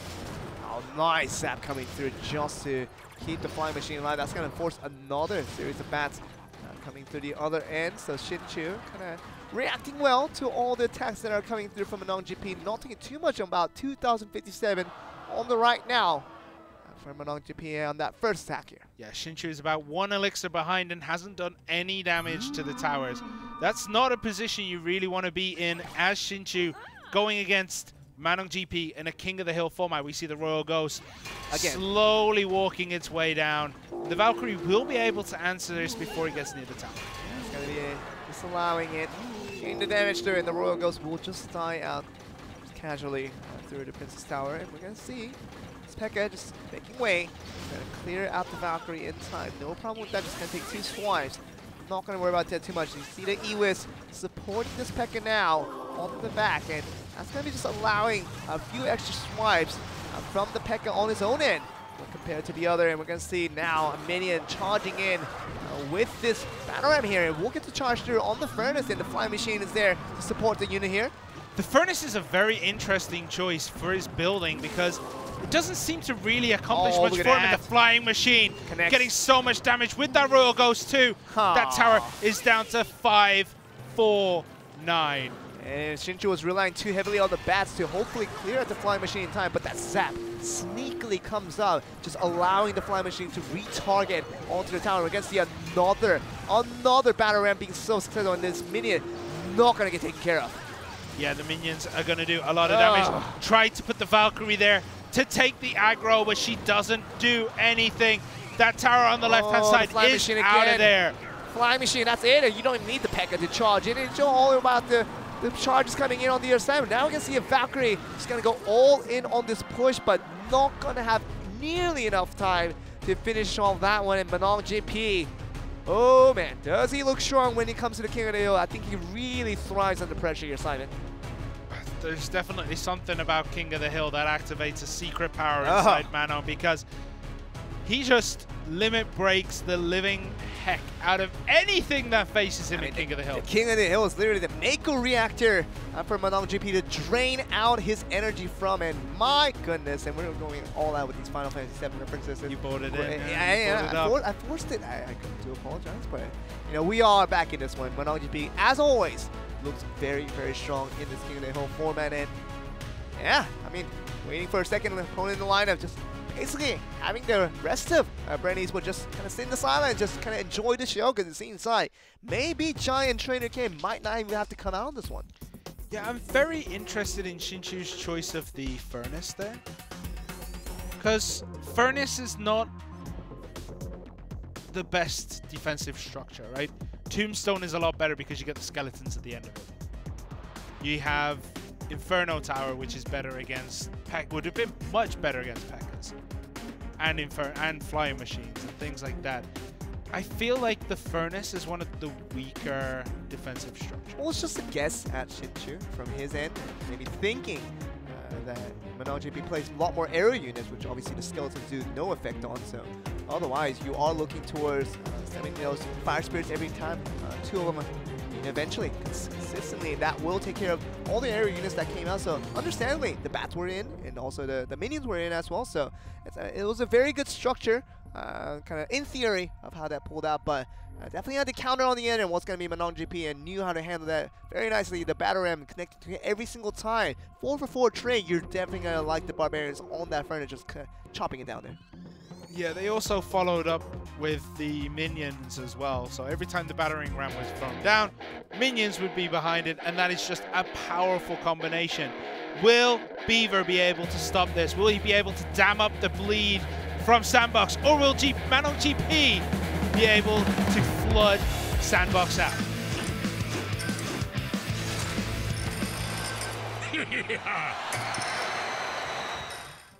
You were on the brink of getting cut off by the audio there. That was a very close call, but I was thinking of so many Beaver closing lines, and I just couldn't fixate on one of them. Living on the edge is gonna be Mr. Simon, the good old man that he is, and we're gonna be going with Manong GP, just hogging the left side entirely towards Zappies, not splitting him. So understandably, with the reduction of his attack speed, it is very inefficient now to have the Zappies splitting onto both sides, but this time we are going to get the Ghost understandably onto both sides, and we're going to see a Dark Goblin here, and hoping to make the lives do it here. You can see from Beaver, going to get the log here. The Hunter is going to get close, and with that positioning of the Electro Whiz, is going to get a couple of pellets onto that tower. Nothing major, and here is the battering ram. Royal Ghost is going to be used on the defense, and Hunter there as well stops the charge dead. Down goes both Barbarians in one shot. Hunter is so good when you know what you're doing with it. Okay, we are going to be looking at this splitting up the Zappies, but these Royal Hogs are going to be heavily at work here. And the Dark Goblin in the back is going to be supplementing the damage through on defense, but still takes so much HP of that tower. And 1190 on the left side. What are we going to see from Beaver now? Yeah, Beaver still got about 45 degrees worth of damage from that Hunter onto the tower. He got one set of pellets. Really good play by Beaver so far. He's just managed to eke out a lead against Manong GP. Manong GP hasn't really shown much in the way of aggression. Both those towers are perfect. There's 3 Musketeers. What is he going to do? Does he have poison? Does he have fireball? I can see poison in Manong GP's hand, but without the fireball or a log, he's going to have a hard time dealing with the Musketeers. to make sure this P.E.K.K.A stays alive to continue on the attack. But, you know, the Hunter does so well, and these skeletons just going to be slowing down the P.E.K.K.A just a little bit more here. Will it get the swipe? It will not, and it's going to just destroy the P.E.K.K.A before anything goes through. The Royal Ghost and the Barbarians will be coming through from that battle ram. It's going to do a decent amount of damage, and finally we're going to get the P.E.K.K.A on defense on the left side. This is going very good for MNOGP, cycling very well here. Yeah, the Hunter there from Beaver was just a little bit too far away to be super effective in the defense there against that battering ram. And that really cost him. Took so much damage onto that tower. The Ewis now on that left-hand side does get there. Right-hand side, Musketeer gets a few little shots in. Hunter on the defense against the Royal Ghost.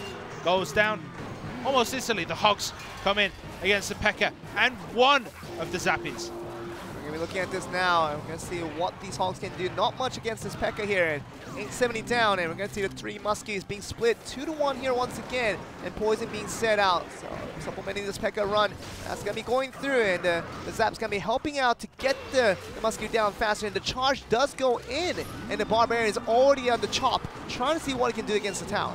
Yeah, it looks as though Beaver's defensive damage slowly crumbling as the 3 Hogs almost get to the tower. They get a few hits, but that Royal Ghost down on the bottom right-hand side is getting damage in for MNOGP. Both these towers are incredibly close. Battering Ram, Electro Wizard uses the log on the defense, but does he have anything else? The Hunter is there. Will clean that up relatively easily. Oh no, he goes down. The Royal Hogs. I think that might be it. The Royal Hogs, they have nothing for it. The Fireball will go down as well, and that will be the end of MNOGP, and Beaver gets the victory on that one, splitting the defense onto both ways, allowing the damage to be onto his favor in the end. Barely got no damage onto the right tower. He was all in focus on the left while defending and allowing his opponent to go on both sides, splitting the damage. Oh dear, oh dear. What do Bren eSports do when MNOGP goes down? Maybe Trainer Ken is just a little bit better. Oh dear, oh dear.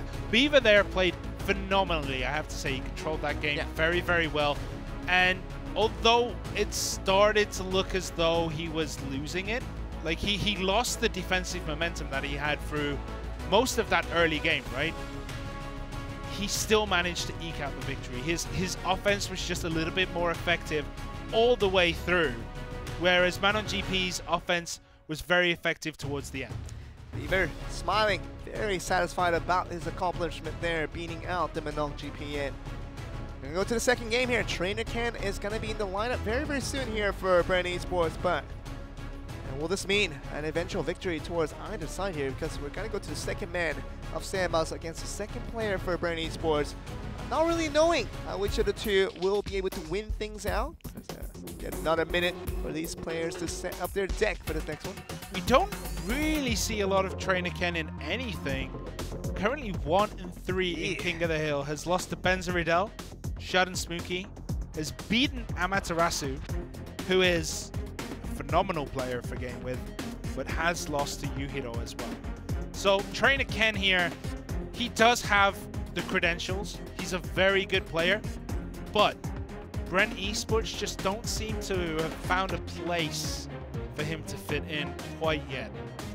Well, Trainer Ken, he's trying his best with that 6.5k trophy count. We know he can play those 1v1s, but in a competitive format, it is a little bit different in terms of that pressure putting down on you, that King of the Hills, knowing that one game could change the tide of whether your team picks up the W or not. It's all in his hands now. It seems like he just has to beat out Beaver, and we'll be down to the last man of Sato. The last man up, and it's going to be a good strategy for Sandbox to continue on with. That 1 minute has passed. So we'll mean that Beaver once again ready to upset his opponents, and it seems like Bren eSports still wants to get the victory, but Beaver is now starting to slow them down. Let's go on to game 2 between Beaver and going to Trainer Ken with 1 win and 3 losses to see if he can collect another win to better his scoreline. Let's get into the game.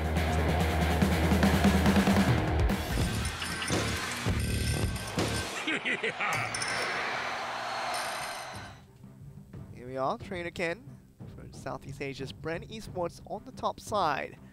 It is not a training mode, guys. It is Trainer Ken as a professional player on the top side, just waiting to play against Beaver, who did beat up MNOGP. Yeah, maybe Beaver now is like, oh no, I accidentally went into training mode instead of that. That's the whole like psychology behind the name. In Arena 12 too, man. Going all out here. No training grounds for us. Okay, Mega Minion and an Ice Wiz. Ice Wiz is in so many different decks. I think I caught Graveyard there from Trainer Ken, but it was so quick, I didn't get to see anything. Look at this, the Royal Ghost will take care of the Ice Wiz and the Baby Dragon will supplement the damage here, but the Royal Ghost not going to survive for too long, just going to be slowed down by this E-Wiz right now, and get the logs, just cycling through, just getting the Tombstone a little bit more down as we still move on with this. The Magic Archer now making its advancement. Yeah, the deck now really does look as though it's going to be either a P.E.K.K.A. or a Mega Knight. Because we saw the Mega Knight one earlier. Maybe P.E.K.K.A. will appear now. It's an interesting deck because you do have to do so much damage with that Magic Archer. Beaver really does need to chew through Trainer Ken's defense with that Magic Archer. We are going to get the Ice Wizard on defense once again in answer for the Royal Ghost that's going to come in. The Valkyrie's going to help out, and look at the Royal Ghost not being able to damage out the Ice Wiz. It's going to be a good situation now. The P.E.K.K.A. comes in, as you were mentioning. Beaver is going to be opting for that defense to push through on this counter attack and get the Magic Archer just not in range, just a little bit angular difference to not get the penetration damage onto the tower there is probably what he was counting on, but P.E.K.K.A.'s moving forward. With these Baby Dragons slowing things down, we're probably not going to reach the tower in time. Let's see what happens on this double time. Yeah, it was very, very close on that Magic Archer. I think it was just half a square out when that arrow pierced through everything. And the log actually knocked him further away and opened up that angle a little bit more. So it wasn't too bad from Trainer Ken there. Perfect defense, but nobody is really getting through on the offense here. The defense for both teams is just locked at that bridge. The poison here trying to make a little bit of a difference between the two players, but it doesn't, you know, perfect defense again from Beaver. His offense now turns, his defense turns into offense for Beaver. Will he be able to get anything done? That Baby Dragon goes off very, very quickly. That might just cost him 4 elixirs that he might need later on to defend against this P.E.K.K.A. coming in, and look at this. Still the P.E.K.K.A. is going to be moving on strong with this Magic Archer, helping out with the damage, and Baby Dragon's going to be back on scan, trying to get the damage towards the Magic Archer to make sure that this P.E.K.K.A. will be destroyed in time. Now the Graveyard finally going to be popped for Trainer Ken. With the poison offensively, that's actually defensively that comes up for Beaver, so it's going to mitigate the damage coming from those skeletons. Yeah, beautiful time. Waiting and waiting for this as well. The Hogs come in. He waited for that Graveyard to open up the opportunity, and the one Hog activates the tower. But finally Beaver has chipped through. Penetration damage coming from the Magic Archer. That's going to be very, very good. Knocking it down to 1 more damage that does not come through. 1464 now with an offensive poison. That, once again, it's a defense poison to say that, but Graveyard not going to be effective once again because the defense is intact from the side of Beaver. Yeah, and there we go. The Baby Dragon goes down to the tower as the Royal Ghost goes incorporeal, and we have the P.E.K.K.A. walking up the lane. The Magic Archer, if he was aiming for the Valkyrie there. Does Beaver have the defensive poison ready? He has to log first. Not able to throw down the defensive poison this time. Does take a lot of damage. He didn't have the elixir for you. He needed the log to stop so much damage getting done. The skeleton, that's going to be the situation. We're going to see an offensive poison from now from Beaver, just targeting that Tombstone so that the P.E.K.K.A. will not be slowed down. Still charging in though. It's not going to get there in time. The Valkyrie once again slowing things down. Another P.E.K.K.A. that Trainer Ken has to worry about here, and still moving on with the Graveyard. Will be taken care of majority-wise by this Magic Archer, being very, very busy, but still gets the tower down all the way down to 474 here. Yeah, that is a dangerous, dangerous position for Beaver's tower to be in. There is 1 minute left. There is enough for 2, maybe 3 poison cycles from Trainer Ken. Oh, so he has it all to do. The Magic Archer is connecting through that angle, through the Valkyrie. Damage is being done now. 648 remains. 474 on Beaver's tower. What is going to happen? There is the Graveyard. Do we have a defensive poison this time? No, it doesn't look like it. Has to log. Magic Archer on the defense. 206 remain. Oh, get that 1 spit from the Baby Dragon. That is all you need. 6 HP will be so easy for any of the skeletons rising from the underground and they will be able to take away the win here. And Trainer King, you were talking about what to expect from him, and still gets that victory, knocking off to the last member we have now from Sandbox. Shinchu's gonna be going out. We're gonna have Beaver going out as well. Now we're gonna have Sato as the last man to stand.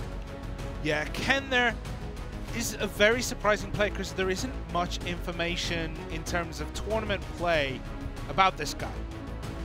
So what were we expecting? The graveyard was beautifully timed. He waited and waited for that. But when that window was done, the defensive poison came down. The Hogs were a great choice by Beaver, holding that out so long, but it just didn't work out for him. Ken taking the victory. So it will be Sato versus Ken, possibly the final King of the Hill match tonight. It is match point for Bren eSports. And that's what we're going to get. Sato is the last one up, and he does well in these situations when he's put up there. And King of the Hills, 2 wins and 2 losses so far. 2 of the wins that he got yesterday came all through him, and was almost good enough to finish out an entire team. All clear was what he was aiming for, but did not get at the end. So ended up losing to Carolus and Chaos Theory. That's what happened yesterday. So he was down as the last man and came up as the 3rd man up and beat 2 of the players from the other team from Chaos Theory, and was not able to win out against Carolus in the end. So we are going to see if Sato can win just 2 more games here. The same amount of games that he won yesterday in King of the Hills, but this time he needs to do it against Trainer Ken and a little bit towards Giant as well. So Trainer Ken feeling a lot of confidence after that win from the last one, and going to get a notable cheer from his teammates to see if he can get another one here. Well, he needs it. He needs all the help he can get because Sato is the last player. Will Ken be able to finish this match off and take us to 5-0 for SEA? Or will Sandbox Sato be able to turn the tides and defend against the SEA invasion? We'll soon find out as Sato takes on Trainer Ken in his King of the Hill match.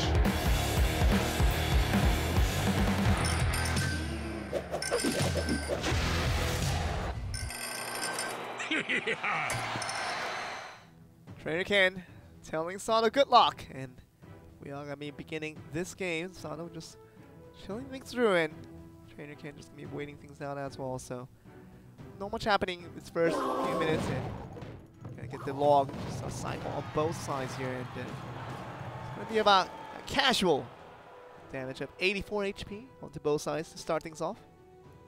Yeah, I'm looking at the graphic now, and the W is not as big as the L. Sorry for pointing that out to you, Joel, but it's...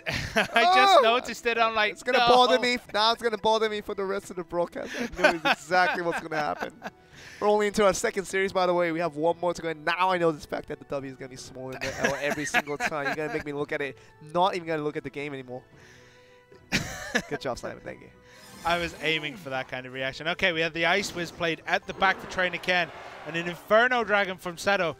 Still no real indication of what both of these players are bringing. Valkyrie on the left side. Why?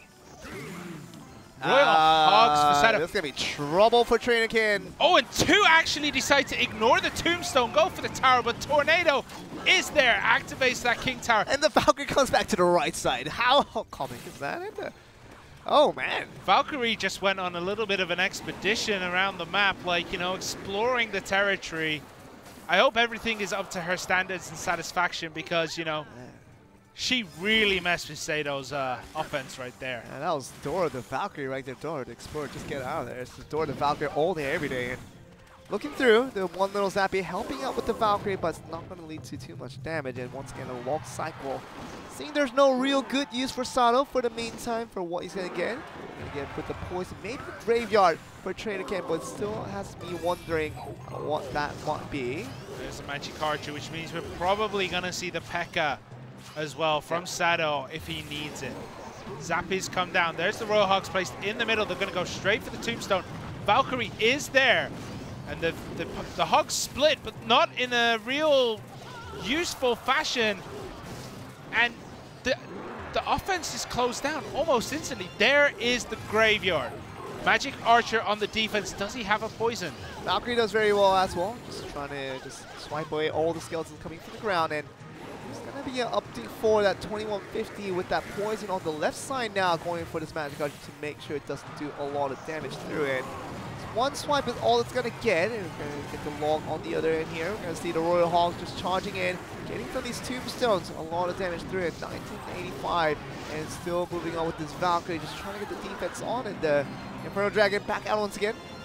There's another graveyard down the bottom. Valkyrie on the defense again, but she cannot defend a graveyard alone. She does need help, and there is the Magic Archer to help support her just a little bit. Fires one arrow, walks away, is like, you can handle this. Beautiful, beautiful placement on that poison then by Trainer Ken, knowing exactly when the Hogs were coming. Yeah. That was amazingly well predicted and very, very risky for Trainer Ken, but it worked. Those Hogs went down way too quickly. And we're going to get a lot of elixirs for Trainer Ken to work with here. It's going to have a lot of supporting units to come through. And obviously, the Magic Archer will be the only answer for Sato in the meantime. And we're going to get this Baby Dragon to move through it. Still do a lot of damage for all these units here. The Tombstone's going to drag everything back once again. And still going to be looking towards that log being the saving grace to allow the defense to come intact. And Magic Archer's annoyingly still alive here. Yeah, gets tornadoed in, which means the Baby Dragon's splash damage will get one hit on it. I thought it was going to do so much more, but Valkyrie started working off. Yeah, targeted the Valkyrie, and there's another Magic Archer, double Magic Archer. Hogs as well down that middle part.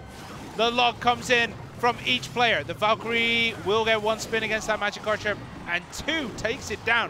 But the Hogs are slowly but surely chipping away at these towers. Yeah, looking for another graveyard opportunity is going to be Trainer Ken, but it's not going to get it. He just caught himself defending all day long and not allowing the counter push to come through for him. The Zappy's doing a pretty good job against these Ice Wizards, and finally going to find his opportunity to go for this graveyard once again. Going to do a decent amount of damage with the log and the Magic Archer being the supplemental tool to work with here, but still going to get the HP down to 845 on the right. Looking pretty dangerous now for Sato.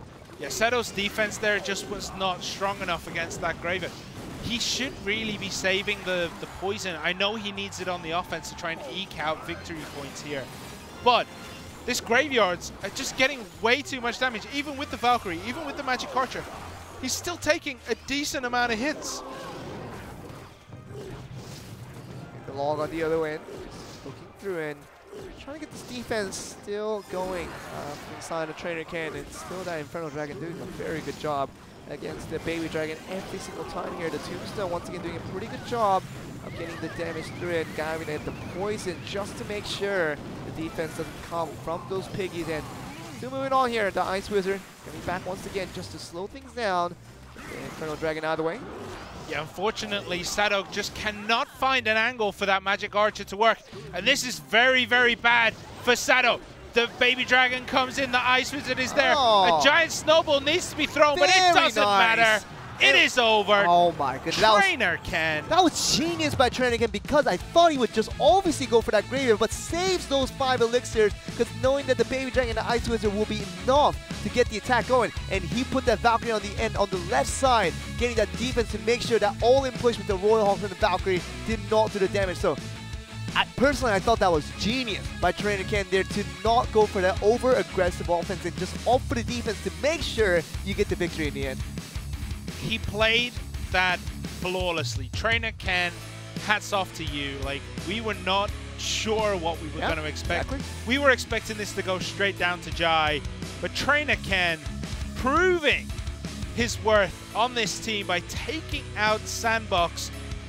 And once again, SEA has Korea's number in terms of Clash Royale. 5 wins in a row and 5 losses in a row for Korea. And going to the 6th one, if this happens again, it's going to be a Kingzone and Chaos Theory. And if Kingzone, with Expo Master leading the charge, cannot get a victory, oh man, I know what the mood is going to feel like. And it's going to be a deja vu, kind of a rewind back to 2 weeks ago when we kind of felt that same feeling when we saw the 6 days in a row just really not going towards Kingzone, DragonX, and the rest of Korea. Yeah, I thought once Mainland GP was down, I thought Sandbox had a nice, I'm not going to say a nice easy route out of this, but, you know, it was a nice easy route out of this. Mainland GP is easily their best King of the Hill player. But today, Trainer Ken looked better. Trainer Ken just He didn't look flashy. His plays were very... He's a very defensive player. He's very... It's very textbook because he does everything right. Takes the step by step of knowing what to do on defense and puts that on the counter on offense. And like I say, it's not flashy. It's not something that we just go wow over. But at the end of the day, you look at the result and you look at how fluency he has put on every single action that he did around the field. And then you start to get impressed of what you saw from the result-oriented standpoint. Yeah, and I mean, Beaver here was just playing so well. Taking out, I think it was Manong GP, right? Yeah, he took out Manong GP. And then these graveyards from Trainer Ken were just flawlessly positioned. And he was taking so much damage there. That Magic Archer found the angle through the Valkyrie. But once that got shut down, there was just nothing left. They just didn't defend the graveyards well enough. They tried to use Magic Archer. It does okay if it finds the angles. You're never sure if you're going to have the angles. Like we see here again. Some of the times, those arrows are just going through one of them and then finding nothing else. You need it to take at least 2 for it to be good on the defense. Look at this right here. Has an elixir to use the graveyard, doesn't use it, just gets that Valkyrie on the left side and that Tornado to make sure that defense is intact. I believe that's genius because some people would definitely go for that graveyard on offense, hoping to get the finish a little bit quicker, then get struck by the Valkyrie and the Royal Hawks on the left side, and probably gonna be losing out on that one because, oh man, Trainer Ken, I'm sure he has a lot to talk about right now. We're gonna get to an interview very soon with these guys. We're gonna have a talk with No Aim Sai to see how he felt about that win in the end. 네, 오늘 두 번째 매치 샌드박스와 브렌의 경기 함께 하셨는데요. 그 결과 한국 팀을 모두 이기면서 브렌이 승리를 따냈습니다. 승리의 주역 노엠사이 선수 만나볼게요. 승리 축하드립니다. Congratulations. 감사합니다. 네, 한국 경기를 승리하셨는데 소감 한마디 부탁드릴게요. Your thoughts on your win today? I think we just gave it our best today because this will be our last match here in Korea, and we just wanted to show ourselves that we are stronger than before and just win it all. 오늘 마지막 게임인 만큼 정말 최선을 다했고요. 그리고 저희가 정말 강하다는 거, 그리고 저번과는 다르게 훨씬 더 강해졌다는 것을 보여드려서 정말 감사하게 생각합니다. 그리고 정말 한국 팀을 4팀을 모두 다 이겼어요. 전승을 가뒀는데 한국 팀을 상대할 때 어떤 준비를 했길래 이렇게 전승을 기록했는지 정말 궁금하거든요. So you have won all 4 games against Korea. So how did you prepare for the game against Korea? Actually, I didn't realize it just right now. I think we just practiced a lot just before the season started. We've practiced too many hours per day and just prepared ourselves for in these situations that we need to overcome. 네, 우선 사실 방금 전까지만 해도 저희가 한국 상대로 다 이긴 거를 인지하지 못했고요. 그냥 시즌 전에 정말 연습을 많이 했고 연습량을 많이 늘려가지고 이번에 좀 잘 하려고 노력했습니다. 그렇다면은 지금 한국전을 모두 승리했잖아요. 도대체 한국 팀들이 뭐가 문제일지, 약간 노엠사이 선수가 봤을 때 한국 팀의 문제점, 어떤 문제점이 있을지 한번 궁금하거든요. So in your opinion, what are the weaknesses of the Korean teams? I don't think that they have any weaknesses, but I think we just came up stronger this time. 약점이 있다고 생각하진 않고요. 저희가 조금 더 이번에 강하지 않았나 싶습니다. 정말 그러면은 정말 한국 사랑이 정말 좀 특별하던 걸로 각별하거든요. 노엠사이 선수가. 그래서 한국에 3주 동안 있으면서 어떤 점이 좋았는지 궁금하거든요. So I see that your love towards Korea is especially deep. For the past 3 weeks, what was your favorite? The Korea itself, the culture, the people, and everything around Korea is just so good. I think I'm gonna miss it once we go back to our places. 네, 한국의 모든 거, 문화나 사람들이나 정말 너무 좋았고요. 이제 돌아가면 정말 너무 그리울 것 같습니다. 네, 그리고 오늘을 위해서 또 노엠사이 선수가 또 특별한 춤을 준비했다고 하는데 정말 또 저희 모두가 좋아하는 또 트와이스의 춤을 준비했다고 하는데 한번 보여줄 수 있나요? Yeah, I heard you prepared something for us. Go. Really? Yes. Can I leave? Oh, sir. Sure. 1, 2, 3.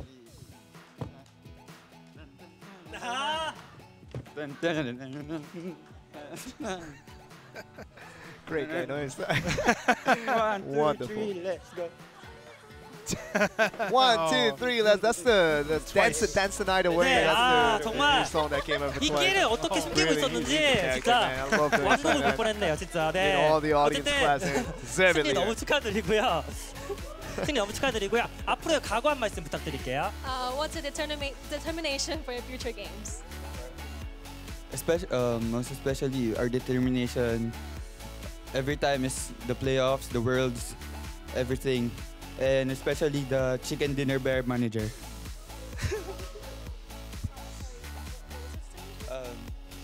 Playoffs, the worlds, and the free dinner bear manager. Yeah. 플레이오프나 다음 경기들도 다 잘하고 매니저님한테 치킨도 얻어먹고 네 그러고 싶습니다. 네, 다시 한번 승리 축하드리고요. 앞으로의 경기도 좀 기대해 보겠습니다.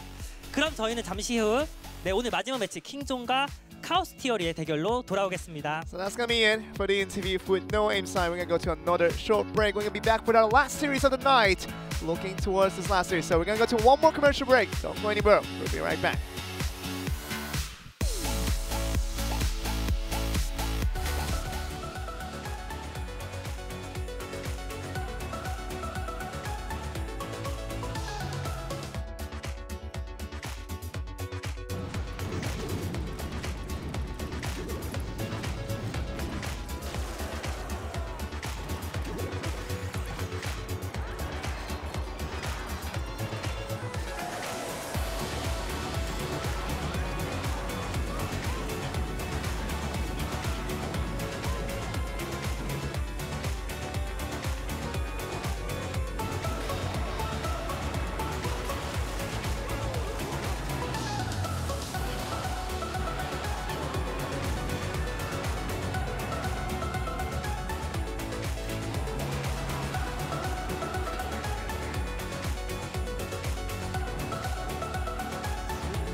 Welcome back everyone to CRL Asia Season 2. We're back once again. Korea, Southeast Asia still ongoing, and the losses still ongoing for Korea. Just kind of like 2 weeks ago where they lost 5 in a row, and going to this last matchup, one would assume that the losses will continue, and it definitely did. So with 6 last time around, we're 0-5 right now. Kind of thinking that it will just happen again. I'm not sure about that. I mean, we do have Kingzone DragonX, arguably the strongest Korean team. Now that statement, let's put that into asterisk and just say the strongest Korean team. What does that mean to you? Well, it means the strongest Korean team. That's all it means, but what does that actually mean to you in terms of the overall power? The second strongest team last season in terms of league structure. Currently 5-3, which does give them the best record so far in Korea out of all teams. The only team with higher is Ponos with 5-2, but they're one match behind. If Kingzone win this, they will be 6-3. They will be the best team in Clash Royale League Asia. They are even with Bren eSports and the opposition that they're about to face. Chaos Theory also has the same record as them, 5-3 for them. 6-3. They'll be 6-3. Bren eSports is 6-3 right now. 2 teams better than them. Chaos Theory are 5-3, equal with Kingzone. So, yeah. Yeah, you do say. I mean, like that. All right, we see Chaos Theory on the TV. JTV, Ray Baggers, Carolus, and Benza Riddell. Benza Riddell has been phenomenal for this team. Absolutely phenomenal. Carolus has been pulling his weight, especially in those King of the Hills where he's beaten Man of GP, Jai, Sado from Sandbox. And Benza Riddell, I mean, his list of bodies left in his wake is just huge. He's beat Jin TV, Fuji, Shun. In King of the Hill, he's beat Trainer Ken, One Crown, Howl, Shad and Smooky, Thunder, Beaver. I mean, this guy has just beaten so many people. We'll see. Gonna see him shaking hands with the Expo Master.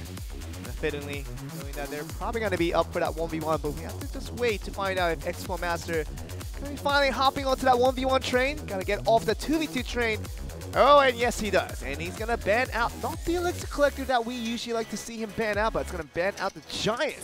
So really not lucky the 3 Muskies and also the Giant card that has been very, very prevalent in the recent meta. But Benza Riddell is going to be going with the Mega Knight ban all the way through. Mega Minion. Mega Minion. I do say that. But July and Ho, they're going to be banning out the Poison for King's Zone. And JTV Careless going to be joining forces to ban out the Tornado for Chaos Theory. Yeah, very standard 2v2 bans, but Mega Minion ban from Benza Riddell. For me, that pushes it towards Lava Hound Balloon, right? That's La Loon. But maybe that's what he's looking for. Maybe he wants to put Expo Master onto that. Oh, he's going to play La Loon. I'll build a deck to defend against that and then come out with something completely different.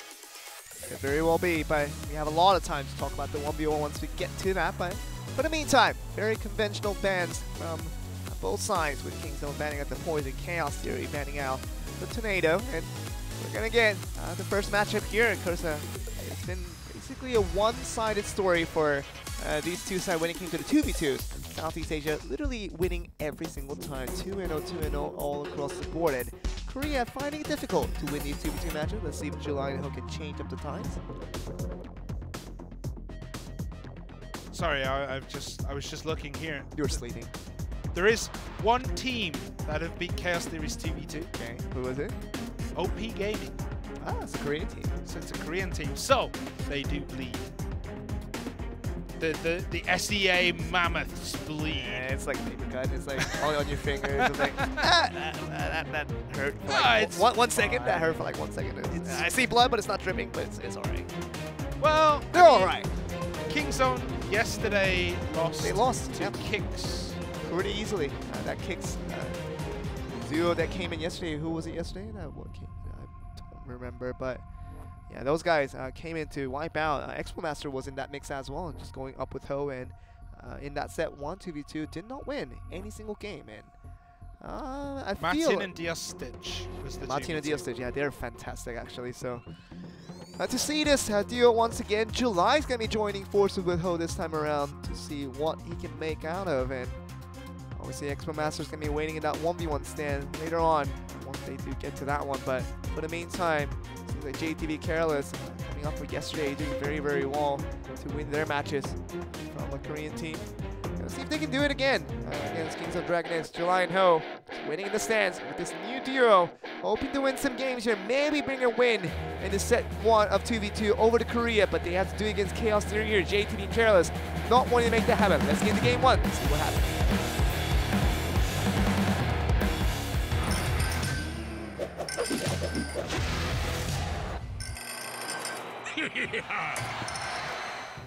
JTV and Careless winning yesterday gives us some kisses from the Goblin. Gonna be looking out for more emote gaming. Against King's Zone DragonX, looking towards July and Ho, and gonna see the first series of action. Tombstone gonna be fireballed away with the Laws taking care of the 2 guards on the left. And a pretty early start, we see the Lava Hound. Wait. Oh, well, I was kind of scared for this again. I was kind of thinking of the Mega Minion, but it was banned on the 1v1. Oh, I was going to look. He was going to start telling people. Yeah, I was going to point some fingers right there. All right, so we see the Magic Archer, which 2 Magic Archers. That's a potential for a lot of piercing damage once it explodes. Actually, only the Lava Hound gets to the tower, but just gets the 1 hit. Incredible defense against the Lava Hound.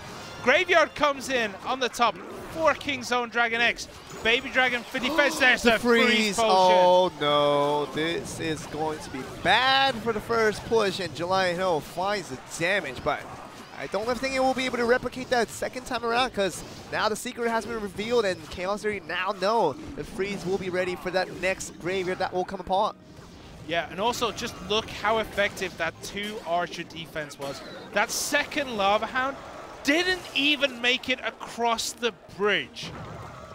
The second Lava Hound didn't cross the bridge. That is incredible defense by July and Ho. Will they be able to replicate it here now against this one? Unsure. But they're going to give it a shot, surely. They both have magic archers in hand. There is the witch. There is the balloon, the skeleton barrel. We're going to see the magic archers come out on defense very, very shortly. Again, look at this once again. The two magic archers on both angles, just targeting everything out. The lightning's going to get rid of the witch and the magic archer, but no more here as the lava hound is still well at work. And going to have the lava loon just going to blow away. Lava Pups doing a little bit of damage, but all the wars. It's going to be a pretty good defense once again for Kingzone. Yeah, and there's the graveyard again. They do have the freeze ready. There's the freeze. There is a Valkyrie, but she cannot do it alone. The Lumberjack actually turned around now, but that allowed the Magic Archer to get one shot onto that tower. Penetration. Because he decided to hit the Dragon instead on the second round. Oh, the Lumberjack will be connecting barely, and just explode into the rage. That will be popping off, but nice lightning coming off once again. We're going to see the clone, and this might change the tide of the game. This is looking to be strong, and the giant snowball just to get a lot of damage through. And these lava pups still living through here. One more lava hound explosion. That's going to get rid of the tower. And 5 more seconds. I think that might be good enough. Being that clone hidden until the very end here, that is going to be the victory going over to Chaos Theory. Yeah. I mean, Kingzone DragonX there using that freeze very, very early, choosing not to keep that until the very end. Until the very end. Whereas Chaos Theory holding that clone up until the end, using it once that Lava Hound actually crossed the tower. It's like pulling that hidden car up from your sleeve, but you do a little bit. But you do it a little bit early. You do it a little bit early. The freeze seems like a cheese card every single time, but it can have a great impact, especially double time when everything is thrown out there and you put out all your defense and everything's caught up in the freeze.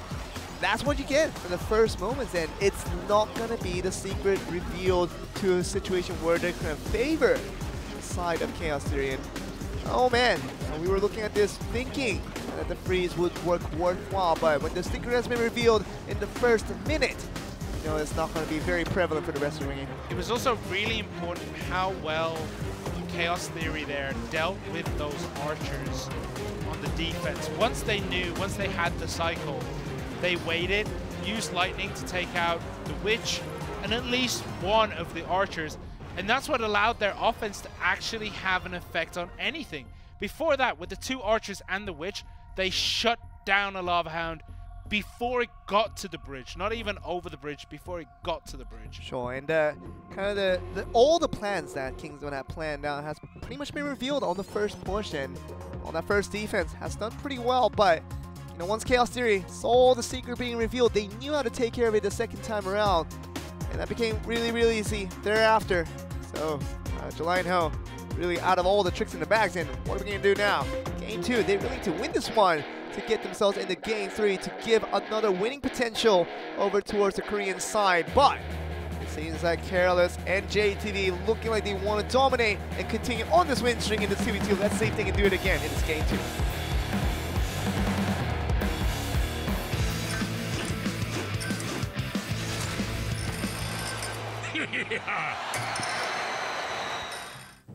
Once again, we're looking at JTV and Careless to see if they can continue on this dominance from last time around.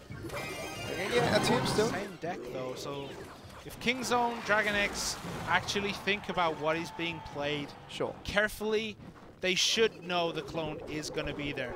But they have decided to go for the bait deck, I would say, that we saw a lot last season in 2v2. From the Japan. End of last season, yeah, it's a Japanese meta from the back then, and we get double of the Golden Barrel. We're going to see the arrow coming a little bit late there, but still going to be there in time to get a little bit of the Golden Barrels down. Oh, look at that maximum value log right. They're getting 3 Rascal Girls along with the Princess. Thank you very much on that one. Yeah, that was... They didn't think about the log coming down in that clone. Okay, the snowball's there in time, but that double Skelly Barrel. Game over. That's it. You know, we see this all the time, me and you. We see this in rehearsal when the producers are trying to just quickly get through the games. Never thought I'd actually see it in a game. but my goodness, it works so well. Oh, man. Kingzone's done. I mean, they have nothing to do. What are you going to do? Literally a tower down in the first minute. But they have 1.5 minutes left. They can pull back here. Don't be so negative, Joel. They can do it. Believe in Kingzone DragonX. I'm not being negative. I'm being realistic.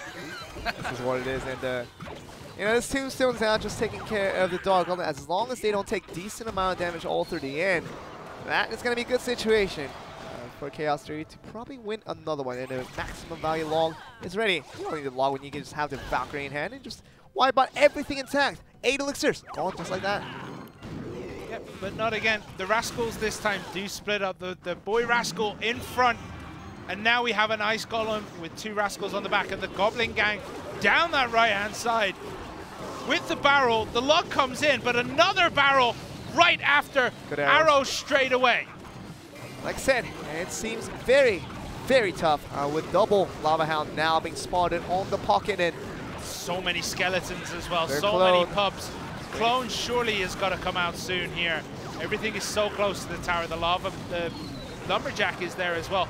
Rages everything up. Princess trying to do her hardest in the back. There's a rocket. The rocket, just going to cycle the rocket through it. Going to have the Goblin Barrel. Going to have the Valkyrie for it, so...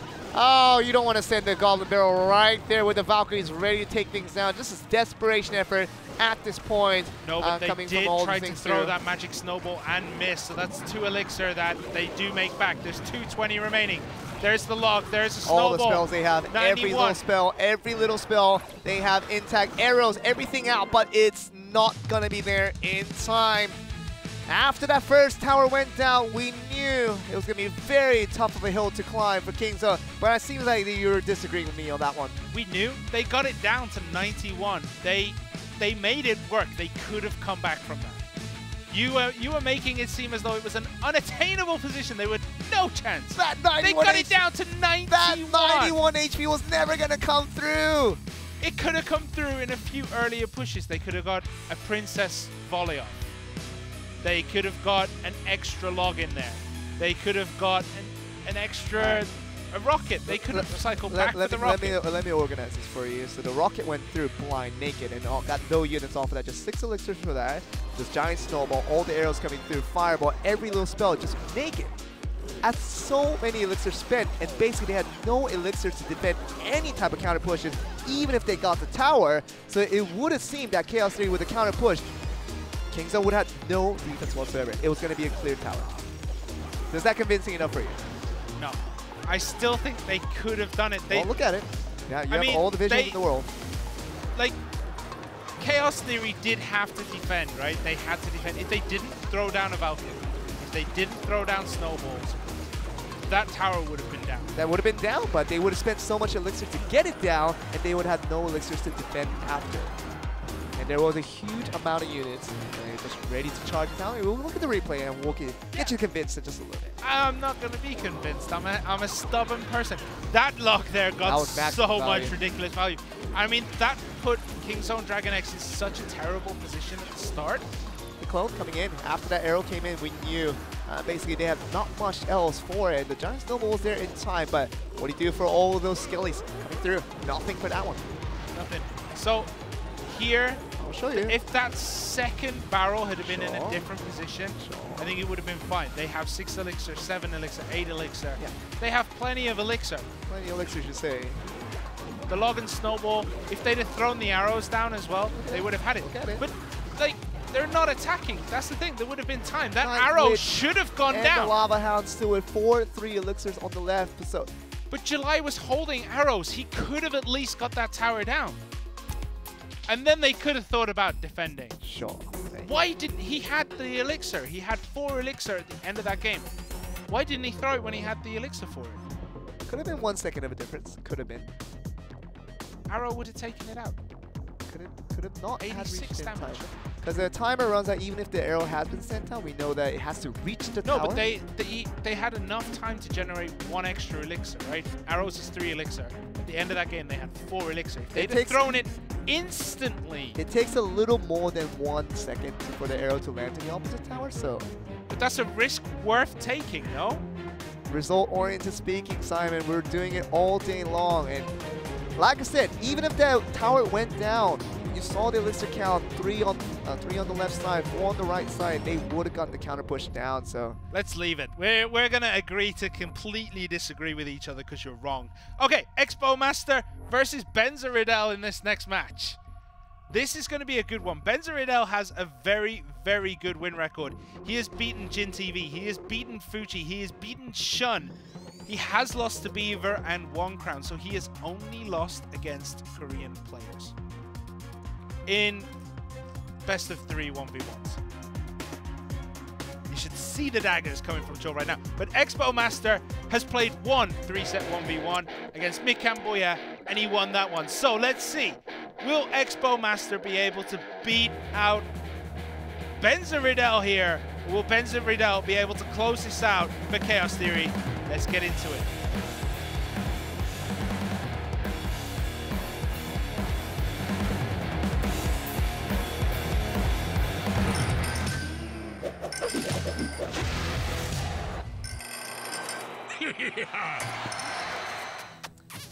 Here we go, Expo Master going up against Benzaridel and seeing what this 1v1 really translates into. Expo Master always hyped in terms of everyone having high expectations for him, but Benzaridel, he's been living up to that expectation. He's really been producing with the wins that he's been getting.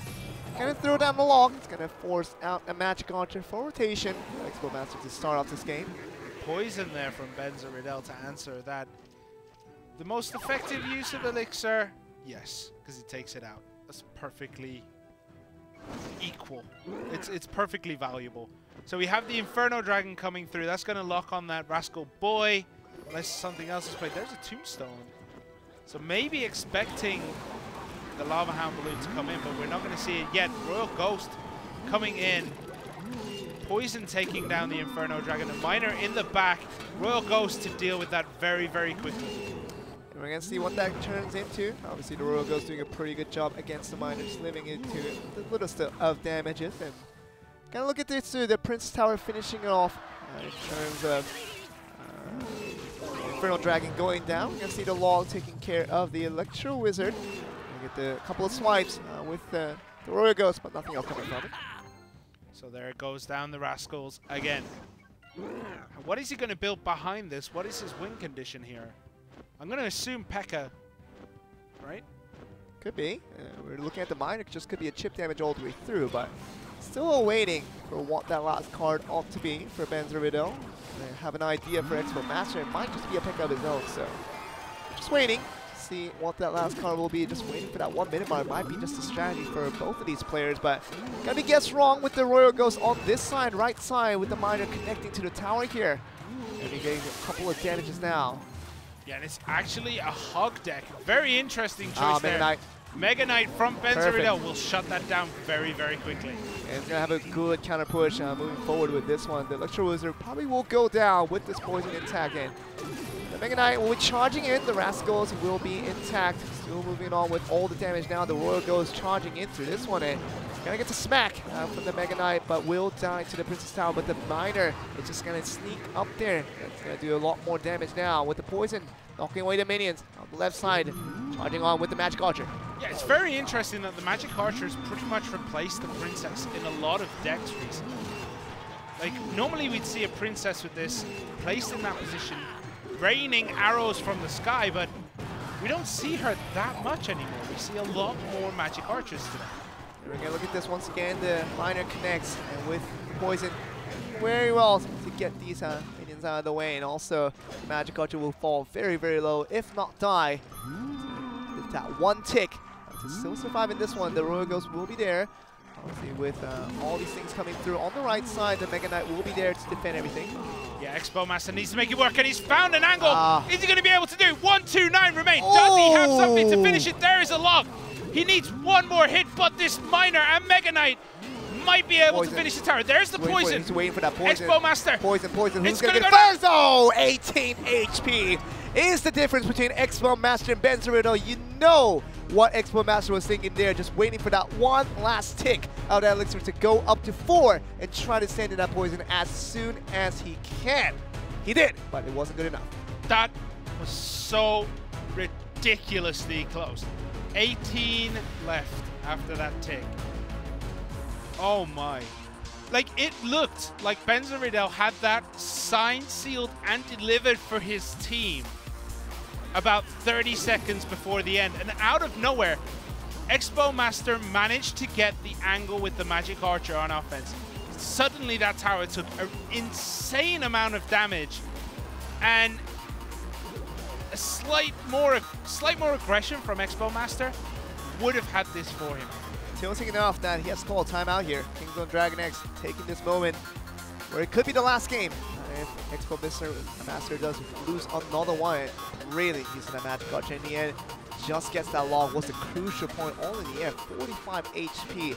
Had that been any lower, just one more tick, would probably won the game for Expo Master. You know, that log that pushed that Magic Archer. That's exactly what I'm saying. Saved Benzaridel there. That's what I'm saying. The log pushed it back and then allowed the Magic Archer to penetrate through, but not to range. That's what I'm saying. It looked visually as if it hit it though.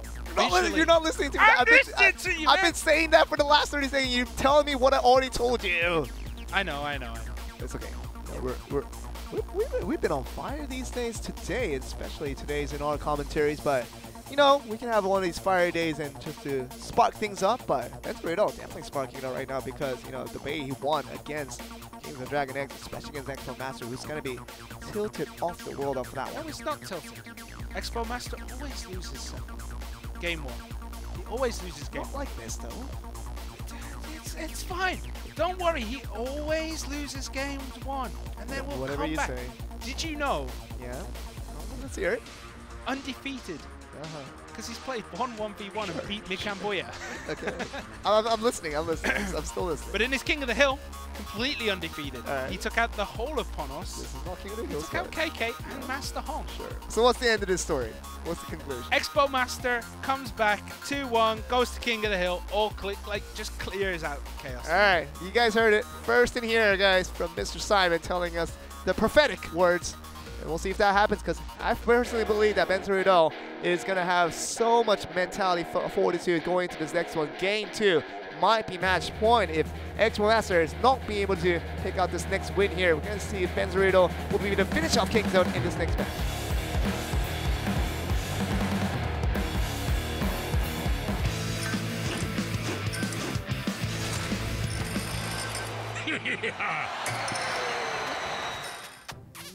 Just a recap of what Mr. Simon said on his prophetic words.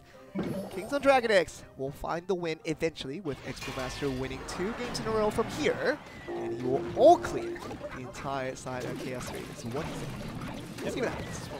That's what we see. But the Miner and Bats down on the side and missed the zap! I told you. I told you. As if I wasn't the first one to tell you so. What? You don't miss zaps like that as Expo Master. What is going on with this world? What have I already told you? He's tilted. That's the expression I'm making. Woo! I'm telling you right now, Simon. Woo! Expo Master, he doesn't take games like that from game 1 and be okay on the next one. Look at the damage he's already taken. Watching your heroes die. That's it's like, but the mortar comes in. Once again, that time completely whiffed. It was supposed to hit the goblins, but you know it's eventually going to get a hit. But the Royal Ghost will take it out here, and the Royal Ghost continues on towards the tower. Gets 2 swipes, and then will pass out. 3. Oh, almost, yeah. 2, man. 2. that was very important. That was, it was an important. It's a hill to die on, all right? It got 2. You're really playing on the edge today, Simon, and you're really extending it. Oh my word. All right, so we see the battering ram and the bats come through. Battering ram does connect. Yeah, gets a charge. And Barbarian actually gets a couple of hits off here. I was expecting them to turn around to the goblins, but they didn't. And that tower is suddenly very, very low. Royal goes to take out the mortar, which is aiming for the goblin gang as well. Look at this now, how long this goblin gang will stand, and we're going to look at the Royal Ghost finishing off everything. So the mortar deck not doing so well against this Royal Ghost here. You know when you throw down that miner defensively, you're just out of options. What is Benzaridel going to be able to do here? There is the battering ram. The P.E.K.K.A. will take care of it, though. The Dark Goblin in the back is going to do a lot of work, though. The Bats as well, from both players, actually. And this P.E.K.K.A. is very, very healthy coming forward. Another P.E.K.K.A coming in from Expo Master, this time around defensively, but it's kind of a very, very healthy P.E.K.K.A just on the defense, doing very good work towards Expo Master. And Expo Master going to find the miner, but will not be able to swipe it away. And we're going to see the fireball going towards the other way, just taking that water down to very, very low HP, and also able to finish it off as well. The tower was the more important thing. Like, he realized the value of hitting the tower and the mortar there was just enough to warrant the 4 elixir spent.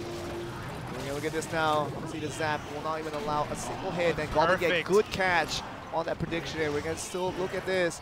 Mortar just throwing it down, and still gonna get decent damage down at 296, down to 95 onto that log. Just a little bit extra. There it is. Expo Master takes game 2, as I prophesied. Yeah. And he took it, even though right at the beginning he whiffed a zap on bats, which never happens to anyone. Nobody misses a bat zap. But he missed it there and came back. Ridiculous play by Expo. Benzeriddle, he's shaking his head over something. A lot of the mistakes that he's had throughout that game after taking such a huge heap of HP from his opponent's tower with that minor bat you were talking about just a little bit earlier. Comes back to bite it because he felt super confident that that game 2 was eventually going to be his end. Oh man, Expo Master had a tough hill to climb. It was this one right here, and it took a lot of HP, 1349 already on that first push, and really nothing coming but the continued battle around became a nuisance, and with the Royal Ghost having so well defensively as well. Yeah, Expo Master just didn't really take much extra damage. And that, like the minor bats, that happened in the first 30-40 seconds of the game. He did it. We were looking towards this P.E.K.K.A not being the main character of the story, because all throughout it was all about the Royal Ghost. It was all the battle round that made its charge through, and main Expo Master looked like a god as he did. And the timeout, once again, kind of understandably being put out. All his mentality, scratches that you get from your opponents, and really forces out a timeout in this very important stage, because it's still a match point where Benzeriddle, if he's able to get a win against Expo Master, that still does finish off the series onto a quick night here. But oh man, just looking at Benzeriddle just having a little bit of mental scratch on his own. So after that Expo Master picks up that victory, maybe your prophecy will come true with the game 3 victory onto eventual all clear from the man himself, Expo Master. Are we going to see Benzeriddle play something like very similar to what he did before, or do we think he's going to completely change it up? I think it will be definitely not the game 2 deck. It didn't work out with all the rush, the bridge spam that Expo Master brought out was definitely an anti-counter for him. So 15 seconds left, and now they're looking towards the other side of the bracket. Expo Master is now smiling. He's found his mentality back and looking very strong, and Benzeriddle, not the smile that he used to have, is surely gone now, and we'll see what this means for the next game that will come up. One more game that will decide the set 2 here. Yeah, we are almost ready to get into this game. Just waiting on a few last little details. Expo Master to continue his streak of losing game 1 and winning game 2 and 3. Is it about to happen, or will Benzeriddle break this curse, destroy Expo Master's 100% win ratio, and close it out for Chaos Theory? Who knows? We're about to get into it, so we're all going to find out happily together.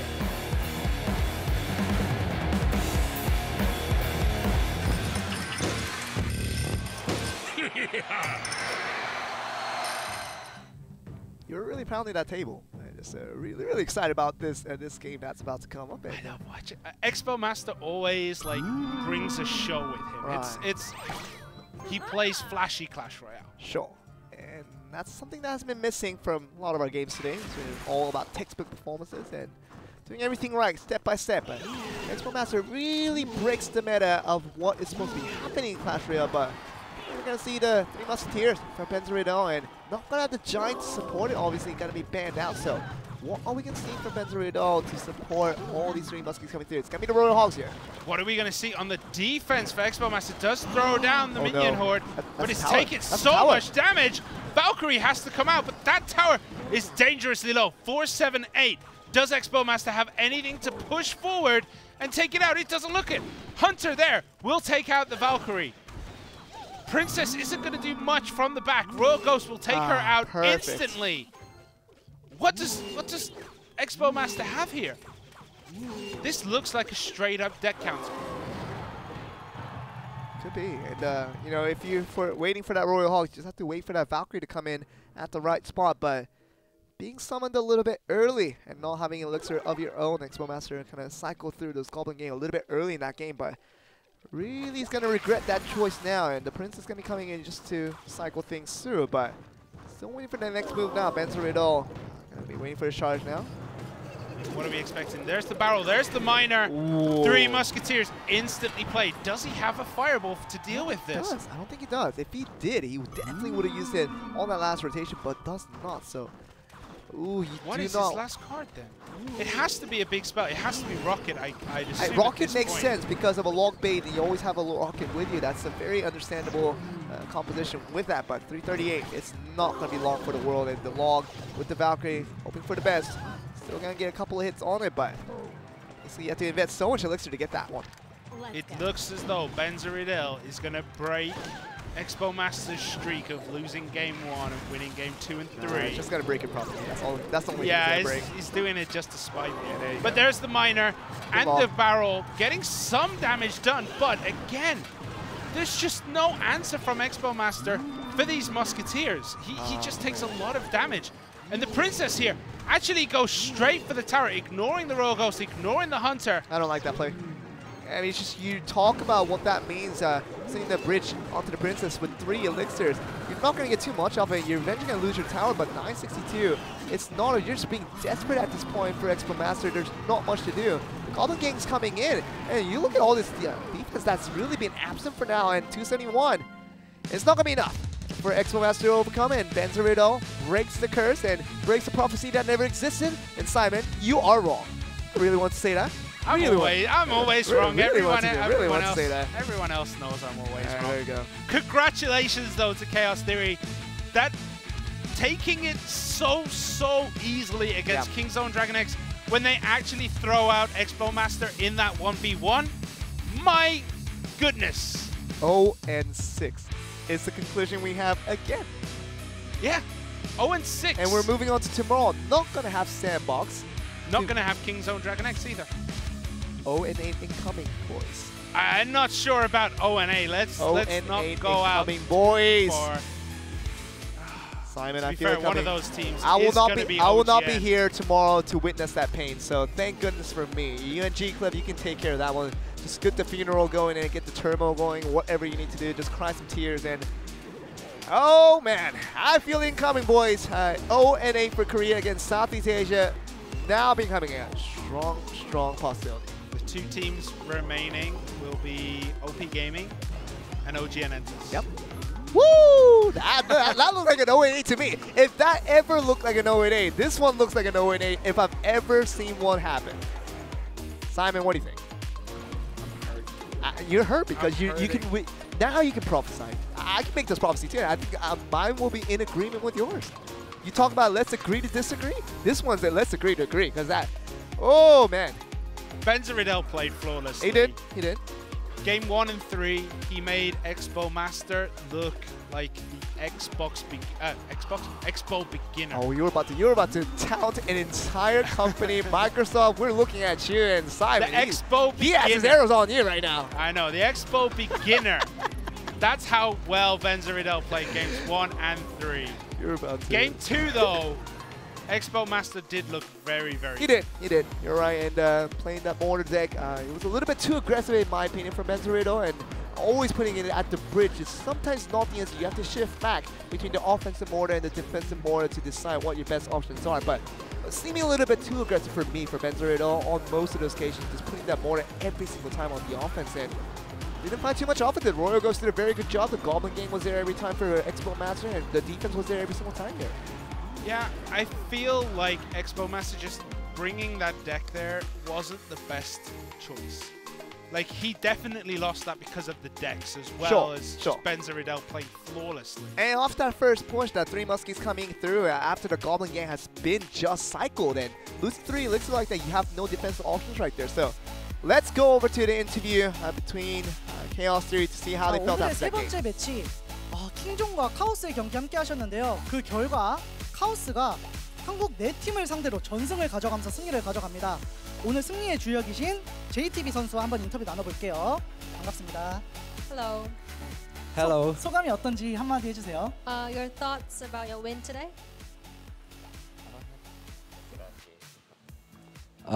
Saya berpikir dalam match kali ini adalah match terbaik, terindah buat kita, juga tim kami untuk menutup match di Korea di match terakhir ini dan kita berhasil mengalahkan tim Korea 4-0.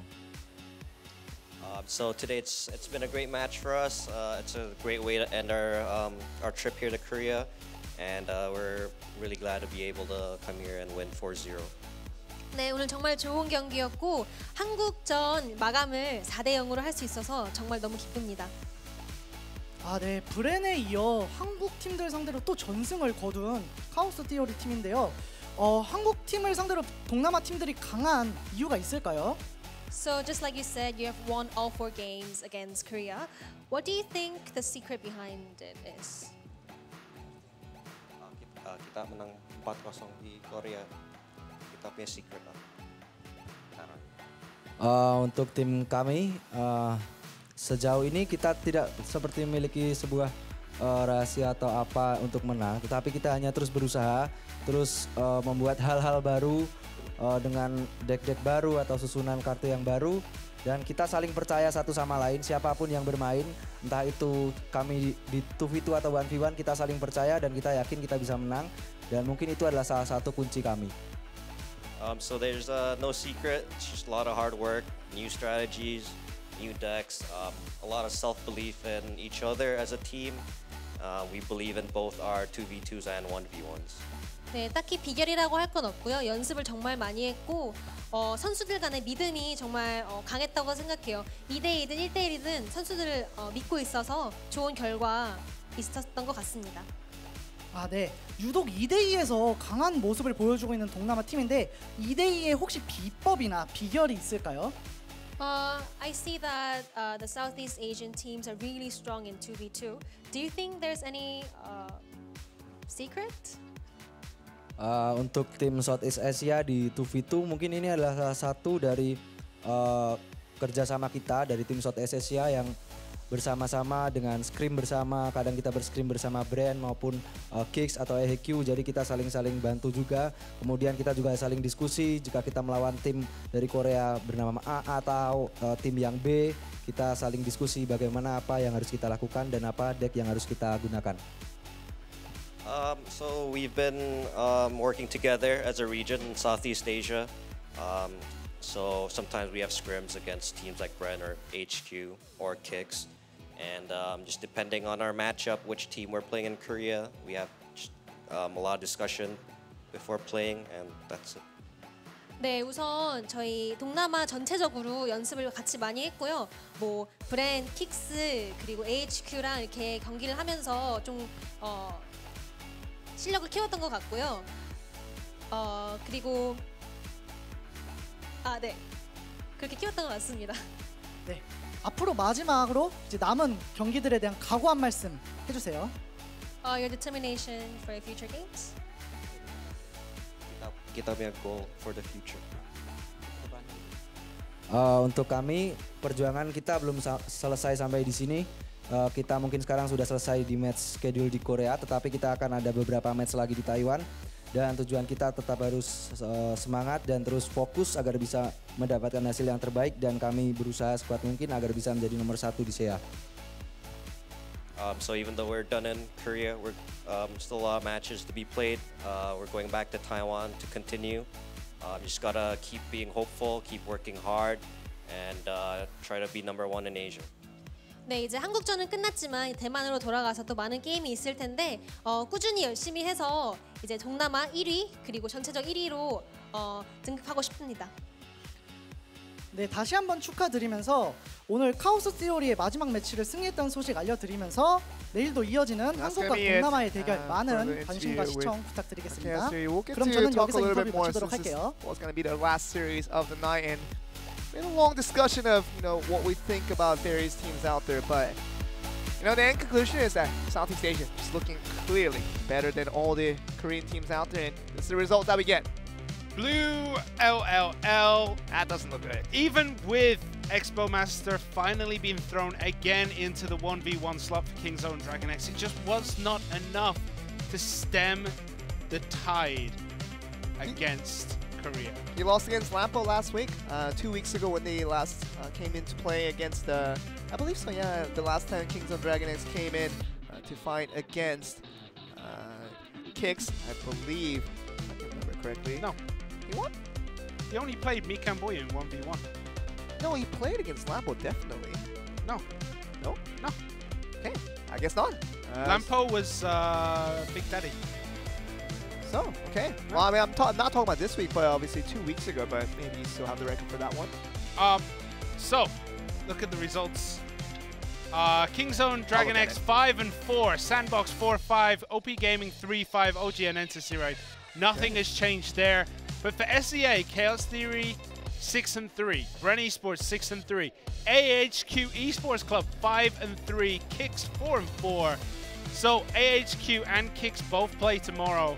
And we could have 3 teams at the top of SEA with Kicks very, very closely behind if AHQ and Kicks can win tomorrow and complete the clean sweep. That's incredible. And we're going to see if Kicks can get one more win for basically every single team in SEA to have a winning record in the league. That would be incredible because if Kicks wins the next one and AHQ wins their games tomorrow, Kicks will be 5-4, and everybody else above them obviously will have a winning record. That's be the only region in the entire Sierra Asia to have all 4 teams have a winning record. But you know, if I can say one thing for myself, I feel like it's gonna happen. I feel like OGN and OP Gaming don't have what it takes to beat out AHQ, and also looking at Kicks as well. So, I mean, we're in a very, very awkward situation where we kind of have to say that Korea is probably going down 0-8 here. I'm gonna disagree. OGN have to win at least one game, right? And if it's gonna happen, I feel like it's gonna happen tomorrow. The Magic Sundays, you know, it happened last time Korea played SEA. Yep. Maybe it's going to happen again. Happened in Season 1 in Japan as well. Yeah. So. Magic Sundays. Korea just magically plays better on a Sunday. Well, I'll be watching it from online, but, you know, you and G-Clef will be here to cover that action from us live. And so, you know, that's been the action for us guys for Sierra Asia Season 2. We looked at 2 days of Southeast Asia versus Korea. We still haven't got a Korea win for us guys. So hopefully tomorrow, maybe the start of Korea trying to regain their confidence, trying to regain their integrity. That's going to be what we're going to be waiting for. So that's going to be it for us guys for the 2nd day of Sierra Asia Season 2 in this week. We're going to see you guys tomorrow. We'll see you more for Clash Royale.